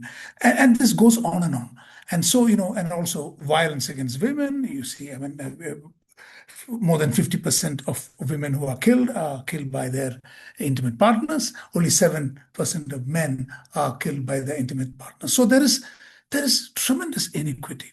And of course, men have a big role because men have to understand that they have to let go of much more power.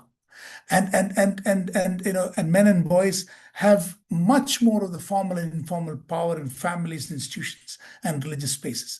So the choice is either to reinforce or challenge gender inequity and violence. And without that, we cannot bring about change. But the good thing is that we have a lot of examples of good practice, and we need to lift it up. The problem with many of the faith communities is that the faith and practice of faith seems to often reinforce the patriarchy and the inequity. But we have good examples. So I just wanted to say that men have to take responsibility, and men have to see women as partners, and women have to see men as partners, and men and boys as partners, and challenge them to let go of influence, let go of power, so that we can bring about actual change in health. Because without the social issues of education, property, access to land and credit, and access to healthcare, this is not possible. I will, because of the shortage of time, I will conclude there. Thank you. Thank you very much.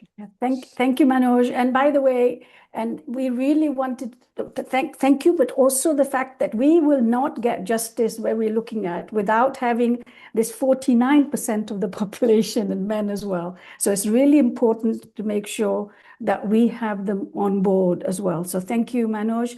And now we are going to have Graciela. She's going to talk about bridging the health gap for women and girls. And she will also give us a little bit more information about the side event as well in Olga's absence. So Graciela, please. Yes, so thank you very much for inviting me to speak. I have my slides. Let me see how I can share them. And by the way, if anybody here wants these slides for the one I use at your organizations, just shoot me an email and I would share them with you. And I want to also actually welcome, I think, Susan Lee, who is was the past president of one of my NGOs, the U.S. Women Caucus. I'm very proud to represent the organization. So let me just say that I got pulled, I'm a full-fledged physician and I'm academic. I train medical students for the last 25 years and also college grads. But I did not know anything about gender rights and the gender differences in general until my older daughter decided to advocate for girls' rights. And that's when I learned everything about the United Nations, even so I lived near the UN for about 10 years. So this has a personal connection to me.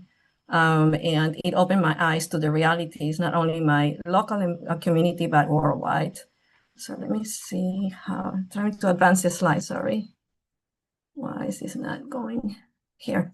So I'm just going to start by briefly touching about the health burden globally. This is a recent report from 2024 from the McKinsey Health Institute, just to determine the background information on why this is important, which many people, even at my level in the medical field, do not know. So this is about the health burden for women globally. And what is interesting here is that about half of the women health burden has to do with conditions that affect mostly women than men, meaning like headaches, migraines, mental health disorders that are more common in women, and like musculoskeletal disorders like arthritis. And what's important about this particular burden is that it causes a lot of dysfunction and disability from pain syndromes, and doesn't allow them to be interactive and function really. What is more interesting though is that about 40% of the medical conditions are actually medical problems that in which men tend to have a higher rate of this, like heart disease, diabetes, and hypertension. But unfortunately, because of all the gaps in healthcare that women go under and girls, they have a higher mortality. And when they survive, the dysfunction and disability is worse. And only 5% really has to do with gynecological conditions. Would you think this is more like pregnancy-related issues? It's actually not. Let me see, 1 second, trying to, okay. But more importantly, something that was really remarkable in terms of this data, which is from 2 years, pretty much recent within the last 2 years, is about half of the health burden affect women in the working age, and it went from 20 to 64. And I'm sure that all of you can think about 2 or 3 reasons of how this has a negative impact on women when they're at the productive time. Right? So it doesn't only affect women individually as people, but also their children, their families, their communities, and society at large. So it's a big impact. Second, sorry. So what's really the scope of the problem is that we know that women live longer than men for different reasons, but they spend about 25% of their lives in really poor health and with poor quality of life compared to men in general, and have really distinct health needs across their lifespan. And it's not only basically for the biology and physiological changes, but in general, women have a lot to endure because this gender health gap is about 15 to 40%, which is for different reasons. Basically, because of their physiology and biological considerations, women have different symptoms when they present with things like heart attacks and strokes. So they're underdiagnosed. So a lot of providers and a lot of students, when I train them in the hospital, they have no idea of the differences in presentation for the same symptoms, because again, all the research and all the protocols have been written based on male symptoms and physiology. And ultimately, what happens is all the diagnostic tools that we use, like electrocardiograms, x-rays, and any protocols you might decide to use that are usually the standard of care by the medical organizations worldwide, they are not appropriate for women because they don't address the distinct physiology of them. So again, believe it or not, even the response to common medications, like even aspirin, is different in women, and there's data for that. And something else that comes up, which is called haircare utilization, which I didn't know what it meant until starting doing a lot of research 10 years ago. It really means like how frequently are women using the hospital or the clinic resources. So in general, what it means is when they're sick with a heart attack, they don't get referred to a cardiologist, they don't get admitted to the hospital, they don't get the procedures they need, or they don't get heart surgery, or they don't get the right medications. That's basically what it is.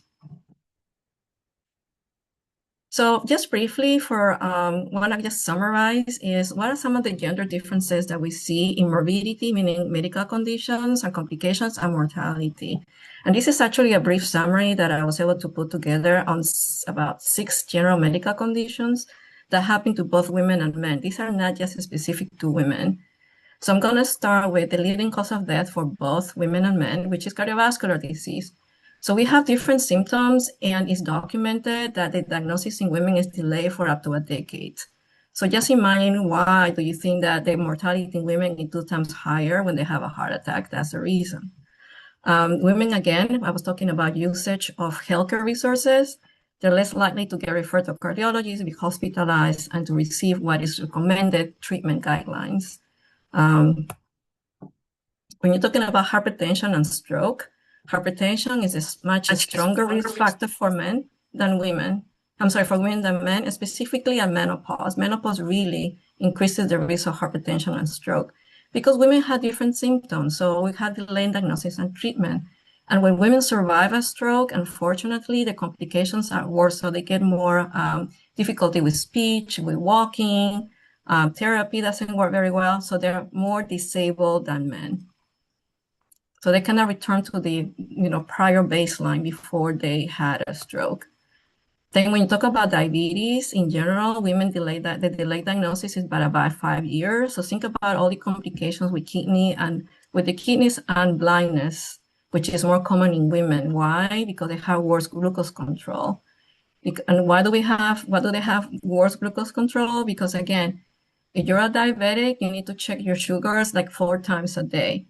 So you can regulate what medications and how much insulin you take. But who's taking care of the families and the kids at home, and the responsibilities is the women. So women don't take care of that, and they miss the medications, and they tend to get hospitalized a lot from that and have complications. And one of the most common ones is to have a 3 times higher risk of cardiovascular mortality compared to men with diabetes. Sorry, there. For HIV and AIDS, unfortunately, women worldwide are over half of the people that are currently living with HIV diagnosis. Given the physiology, and it's different from the women and men, once you're diagnosed with HIV, there is a very fast progression to AIDS, which is really what kills them from heart disease and kidney injury. And I know in sub-Saharan Africa, the concern is on the younger women under 25, because they are more likely to have HIV than males of their same age. And this is mostly related to gender-based violence and sexual assault. That's the higher rates for them. In terms of reproductive health, this really this mostly relates to the issue of gender inequalities in terms of women making their own decisions, limited body autonomy, but also because they have inadequate not only knowledge and education on family planning, but also on access to reproductive health services and care once they become pregnant. So they have high risk of STDs, HIVs, and for younger girls, they have a lot of unintended pregnancies, which is associated with a very high mortality. And this happens a lot here in the metropolitan areas. The place where I work is in the Bronx, which is the poorest area in all New York State. And the rate of unintended pregnancy in girls under 18 is about 25% at the age of 14 and 15.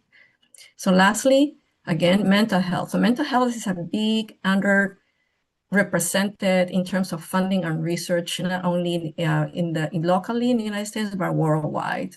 Women are 3 times more likely to experience mental health disorders compared to men, such as anxiety and depression, PTSD, and anorexia. But the suicide attempts, again, about 3 times higher for women. So men are more successful in actually committing on suicide, but women tend to attempt suicide more. And as women live longer, they're about 2 times more likely to get dementia. So I think it gives you a brief summary of how really women are affected for these common conditions compared to men. And this is a summary of the impact globally. So what can we do? So what are some of the factors associated with this gender health gap? So unfortunately, as I mentioned, as a physician and a researcher, because I've been doing research on the social determinants of health for the last 20 years, there's a lot of lack of knowledge from the medical providers. Not many doctors, at least that I have trained and go to conferences, understand the impact of gender inequalities. And we know in terms of research, if medicine is not gonna support women and the gender differences, including in clinical trials and also the bedside in terms of we take care of women and men, if we are not aware of the problem and we don't include women in research projects or the clinical trials. So we know that research studies do not acknowledge the gender differences based on the basic biology and physiology that is different in women compared to men. There's not enough essential data about women's health, and that's again is based on this lack of awareness and at least trying to include as many women in studies as possible. And there's inequalities in healthcare delivery, which is what Manoj and Manjit actually mentioned. And this starts with not only education of the patient, but also basically education of the providers and anywhere you are in the world, quite honestly. And again, there's the differences in diagnosis and also preventive care, like vaccinations. So unfortunately, no matter what condition you study, it's not barely 20 to 25% that our women are enrolling in any clinical trial. So that's why we lack all this data. And this is where we need to start by including more women in studies. Because again, you have a lot of pain syndrome, and similar to what Manjit was mentioning is, for example, 70% of people with chronic pain are women, but only 20% of them are included on studies, and 80% of the pain studies are actually 80% of them are men in the study. So we have a lot of work to do. And I think if we can, from my end, educate the medical students and physicians in training and the medical community, I think that would actually help a lot, because this is not addressed in a lot of advocacy efforts to the international medical societies and also nationally in the United States. So I just wanted to put this little slide here. Now it's very busy. But believe it or not, when we train physicians and medical students to interview patients to address what we call the social and structural determinants of health, my students take about 5 minutes and they address all these 8 categories. All of these are non-biological and are not related to the different physiology of women, but these all have an intersectionality on how they exacerbate this health gap, and they all can be addressed. So I put this particular slide because it kind of looks busy, but you look at the education cell over here. It does show what is the problem, the low literacy and lack of, women don't have higher, they have a lower level of education compared to men, but it also gives idea for how to target this particular issue. So that's what I like this slide. It looks kind of busy.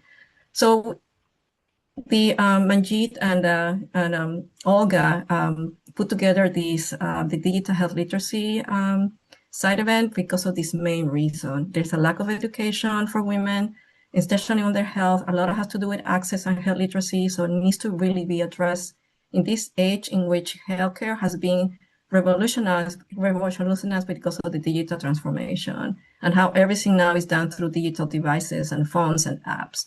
But we look at the physical environment and look at a home. One specific question we ask patients when we see them is safety.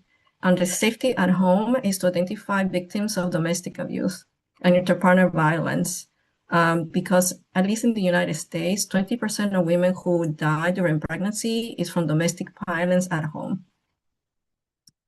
So it's a common killer. They look at women in the rural communities, like indigenous women, for example. They're far away from clinics and hospital settings, so they have less access to care. In terms of economic stability, unfortunately, women have high risk of poverty, which is an issue for medical care. The healthcare system, we kind of went over the structures and the systematic issues that go within the healthcare system. Unfortunately, there's a lot of biases and discrimination against women in the way they're recognized or diagnosed with a common complaint like chest pain compared to men. The social supports and culture and language are important in the sense that they're, depending on the region of the world and even within your community compared to others, a lot of agency and self-autonomy and decision-making for women and girls gets hindered or limited because of the social norms and traditions, okay? So that alone is something that needs to be addressed by education and helping women, take agency on their own health and body autonomy. And briefly, I just want to touch upon something else that was not mentioned, which is the family responsibilities. So equal responsibility in family care and taking care of children will free up more time because women, we feel responsible for our kids, and we always prioritize our kids and our families first over our own health, and we have all done that. So I want to thank everybody for this. I just want to actually finish with something from a really nice quote from Michelle Obama, who I really admire, which is basically that our communities, countries, and ultimately the world are only as strong as the health of their women. Thank you very much. Thanks a lot, Graciela. Bert, I know that we don't have much time, but can I just make, that's really great. All this data just shows you what the challenge. Can I make 2 or 3 comments? Because I really rushed through it, but I wanted to just say one thing. What Graciela has pointed out is, we need data, we need disaggregated data. And what I worry about in this digital age we are talking about is that most of the access, most of the data is being provided by men and not women. So we are going to be even more biased in the information we have. And just a simple thing, and of course, Gracela's pointed that out, for the longest time, heart disease and cardiovascular diseases, nobody thought that women had a problem with that. It was just thought to be a male disease, okay? And so just to say that it's really great, all the tools, AI, digital, everything, but access, education, training, and making sure that we, women and girls, are part of that revolution, so to speak. That's one way of making sure that we get some sort of parity. Just sorry for, but I just wanted to say that because I was very quick and I didn't want to take too much time because I know we are running late. Really, thanks a lot. I appreciate Graciela and Manoj's intervention as well. Thank you for CSW Geneva giving us time. Thank you very much, Manjib. Sorry for everybody, our time management is really over time. Let's go to the following thing. We have excuses now from Pamela Morgan, who would present the NGO CSW New York, because of course to time management. Okay, then we go over to our events. I had to prepare something more in detail about advocacy to make you aware that CSW has been much more than only side events, of course. My name is Berthe Vos, and I'm the Vice President of the NGO CSW Geneva, and I'm also the Director of Advocacy of Star Optimist International. Hence the reason that advocacy is, of course, very important for us. I have said, and I will repeat it also, that our committee has been extremely active this year. We have over 40 parallel events and over 10 side events prepared by our members. And once we have the list finished by the end of the week, I hope we will send you the update that you can see and hopefully join us in our events. But let me say some small things about CSW70 with the priority team of access to justice, as we stand on a defining moment for all women and girls across every region, every generation, and every lived reality. We have to remember that the promise of CSW has always been universal, that no woman and no girl is invisible, excluded, and denied her rights. And our responsibility is to advocate, to endure that this promise is strengthened and not diluted. Hence the reason that we have to stick together and have a clarity in purpose. Our work is about real lives.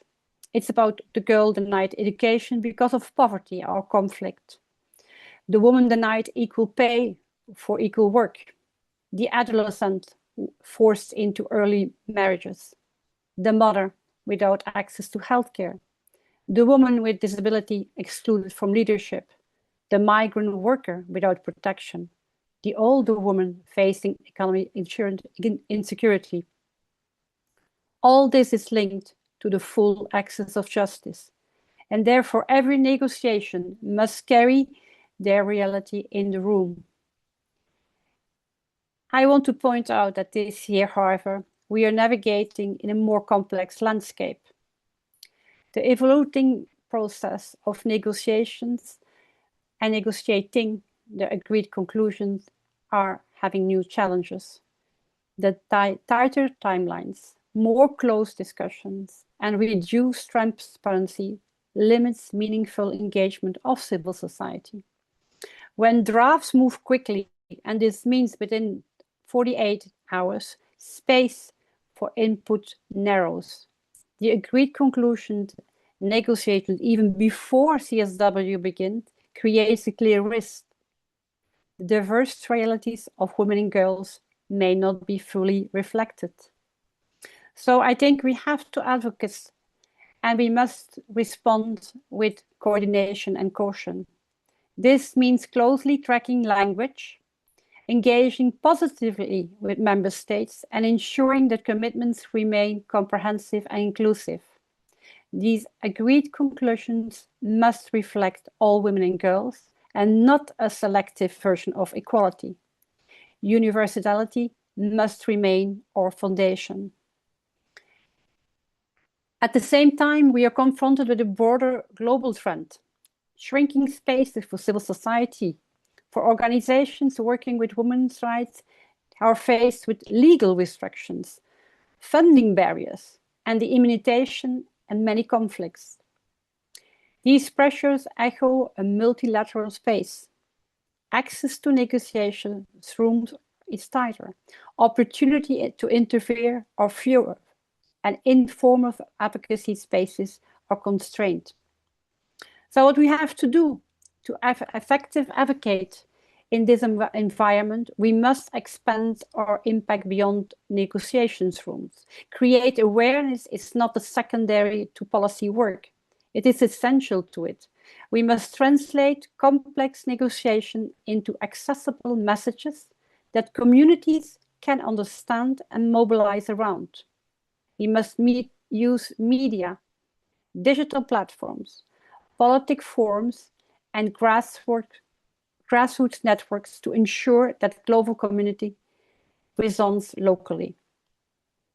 This is especially important as we also approach International Women's Day on March 8.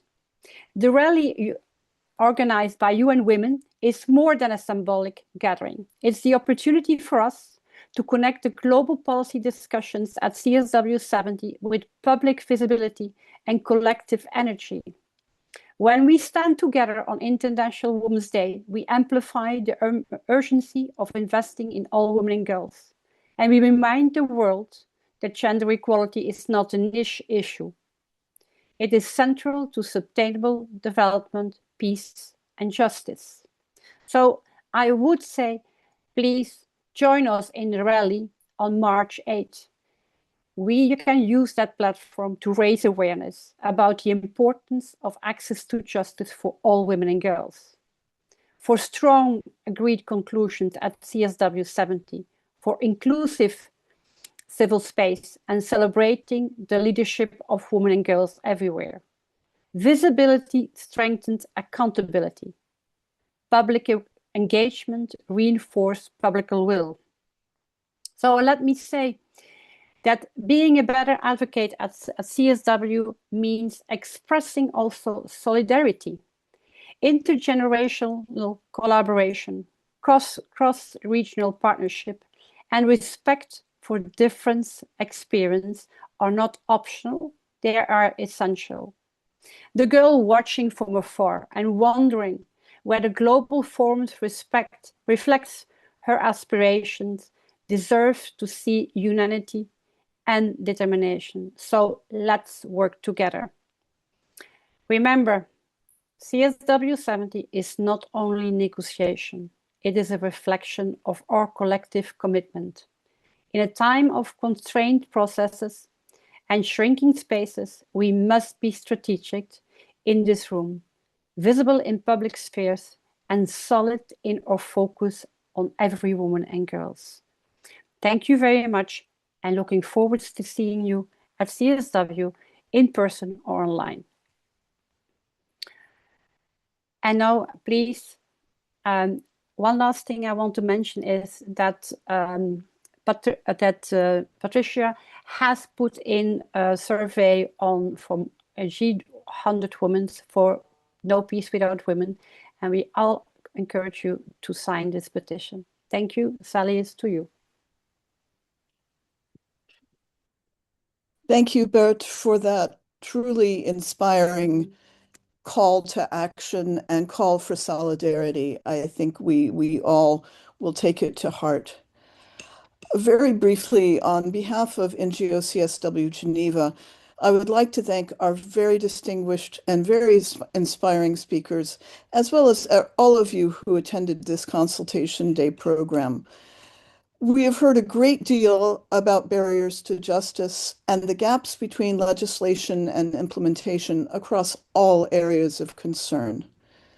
We at NGO CSW, all our member organizations, share a vision of elevating and improving the lives of women and girls in a world where women and girls will achieve their individual and collective potential, having an equal voice in creating strong, healthy, and peaceful communities. This Consultation Day has illuminated these goals. We thank you for your participation, and we wish you a successful CSW70. I hope to see many of you in New York. Yeah, maybe I would just like to add my thank yous to everyone without repeating what has already been said, and those who have been thanked. Thank you also for those who are not on the screen and who didn't have a chance to speak, sometimes because they were so busy preparing things or managing things in the background. So thank you especially for our technical team and all those who just contributed in many different ways. It was really our pleasure and joy, I mean, intense sometimes, but our honor really to be able to offer this 2.5 hours, rather long session for you, because I think now we really all go to New York better equipped. Also, maybe we know each other a little bit better. We can have a better sense of solidarity and of, of working together.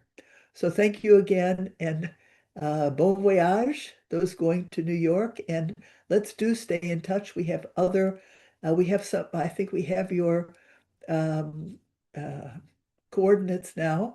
So we will be inviting you to these different events and activities that you heard of, these civil society events that will be coming up. And we really hope to meet you again, maybe not just on the screen, but in person as well in Geneva.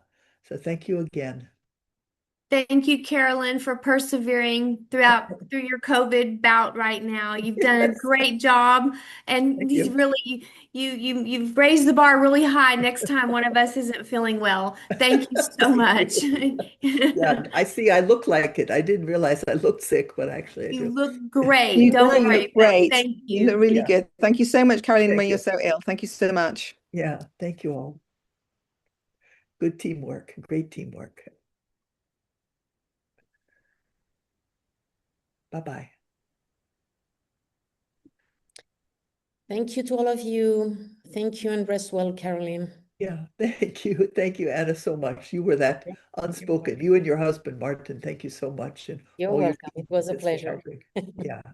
Okay. Thank you, everyone. Thank It was you. good to see you again. It's been a long Yeah, time. Carol, so Very nice. best to you. Will we see you in New York, Carol, by chance? Yes. Yes, I'm not going to be there until the 11th, but I will be there from the 11th to the 19th. Okay, looking forward to having That would be lovely. Yeah. All right. Yeah. Looking forward to seeing everyone. Thank you so much for this incredible program. I appreciate all of your work. I wish I was there with you in Geneva. You are really an example of what women can do. And I hope we could inspire more women to be like you.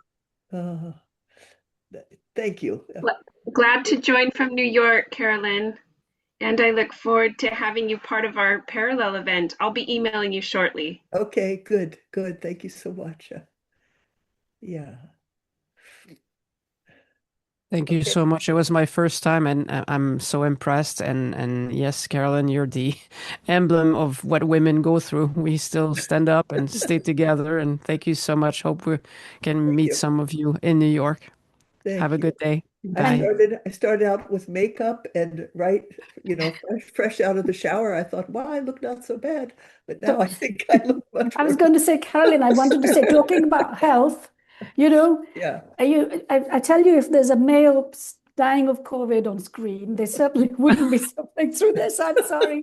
Just as a light remark. Yeah. They don't make very good patients. Yeah, it's true, Oh, actually. thanks so much. So, thank you, everyone. Manjeet, will you be in New York? No, I'm unfortunately not. All right. Well, good to see you again. Thanks very, Rose. Yeah. And will you be there? I just, traveling now to the US is not so I will be there. And Graciela, wonderful presentation. Oh, thank you Yeah, very much. really. You know what? It's very interesting because when I hear my colleagues, so I'm actually in a particular training program for the medical school where I teach in this Albert Einstein College of Medicine. And when I hear my colleagues in general, men and women, discuss certain topics, and I'm like, well, that is because of this reason. They just have these are people who have been educators, researchers for 20 or 30 years. And it's just a complete lack of awareness, like absolutely no clue, right? So I start bringing out the question. It's like they open their eyes. So basically it starts really part of it is within the medical community. Well, medical or other community, I think a lot of people know that, I've been worked at CERN for about 25 years, and the female community is very, very small. So you have a lot of Yes, education and exactly. training and raising awareness to do. And yet they bring the technologies which can accelerate the process, but forget that, it's going to be used by everybody and not just, the So I'm actually going to the CSW in New York because to me it's a train ride. It's just the issue of blocking the time like 6 months ahead, which is usually the challenge. And they still forget that I'm not around. So they keep asking me to do things. But I also bring the girls advocates from the working group on girls. I'm one of the chaperones and I'm in the CSW organizing committee. So it's actually a privilege to also not only mentor the college, high school kids, but also the young girls under 18. So that's really been what I've been doing lately. So it's nice. I'm gonna get going. Thanks, Really Manjeet. valuable.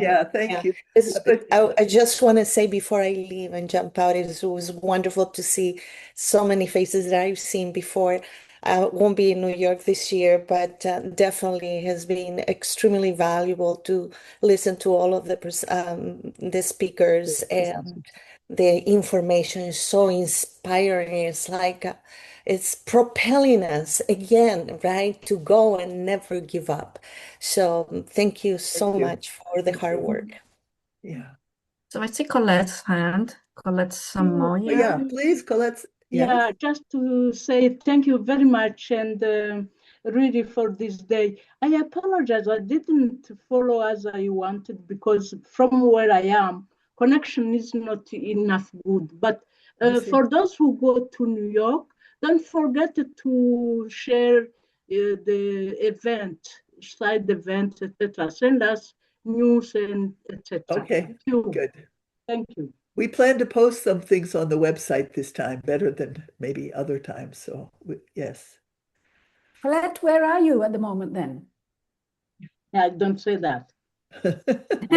She's hiding somewhere, I think. She's hiding somewhere with no internet. Okay, or very little. Ask her to EI.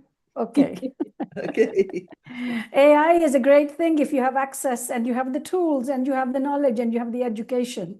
But it's also one of the greatest, it is going to be a great divisive process. And as I said, the fourth, technology revolution, let's make sure that women and girls are not left behind. Absolutely. Yes, yes. Anyway. I know that. So unfortunately, Pamela Morgan was not here, but I actually ran into her in the first week of February during the Commission of Social Development session in New York City when I took 2 interns for a few days. And the main conversation between 4 of us was, we need to unite and collaborate with each other so we can move gender rights in the right direction in the current environment, nationally in the United States and globally.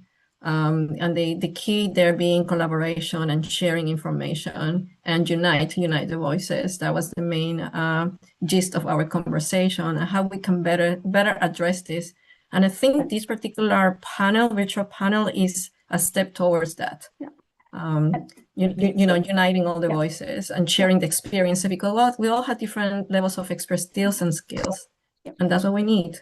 Thank you, Graciela. And by the way, I have to just say one thing, that we all believe in collaboration, otherwise we wouldn't be here what it is. But when I did an article because I was asked to write an editorial, and remember, I'm coming from physics, where forces mean certain things. Collaboration is the invisible force that makes the impossible possible. And, and this is what I really believe, that what you think is not possible is possible when we work together.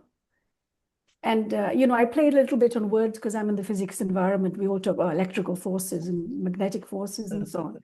But today's event, thank you, Carolyn, and all of your team. The whole team. I hope really, I said thank you enough to Anna, because I think she left now, but she was really, I think, struggling somehow behind the scenes, actually. Yeah. Anyway, thank you. But I think it went okay, a little bit behind schedule, but not so bad. It's fine. As I said, I really tried to cut hours as short as possible. Yeah, and in fact, in fact, you didn't really have to. And it reminded me somehow that as women, we don't have to always be so apologetic, actually. No, but I wanted to give enough time to Graciela and Manoj, but Manoj was very short, so, great. But I like the magic word collaboration, because with collaboration, so much is possible. Yeah. Me too. I just want to add to that, because our parallel event on the 19th, that Carolyn will be one of the moderators for. We're doing a workshop, and the title of our workshop is The Good News of Collaboration. And it's like a positive, hopeful workshop where we're going to have breakout groups and talk about just exactly what you said. I might put that quote. Sorry, Laurie, look at my article. As I said, the invisible force that makes the impossible possible. Where's your article? Where can I find it? We just look for my name, Angie Desage, and if you say collaboration, and you'll find it, because I was asked to write an editorial by the American Radiotherapy Society, and I thought, well, that's what it is. I mean, I do collaboration, multidisciplinary science, and so on, but actually, it's a key ingredient for everything. Yeah. Okay, I guess. Okay, thank you so much, everybody. Probably Thanks a lot, Graciela. Thank you, everyone. Thank you so much. Yeah, thank you for your time. Thank you so much. Contributions. Yeah. Bye. Bye. Bye.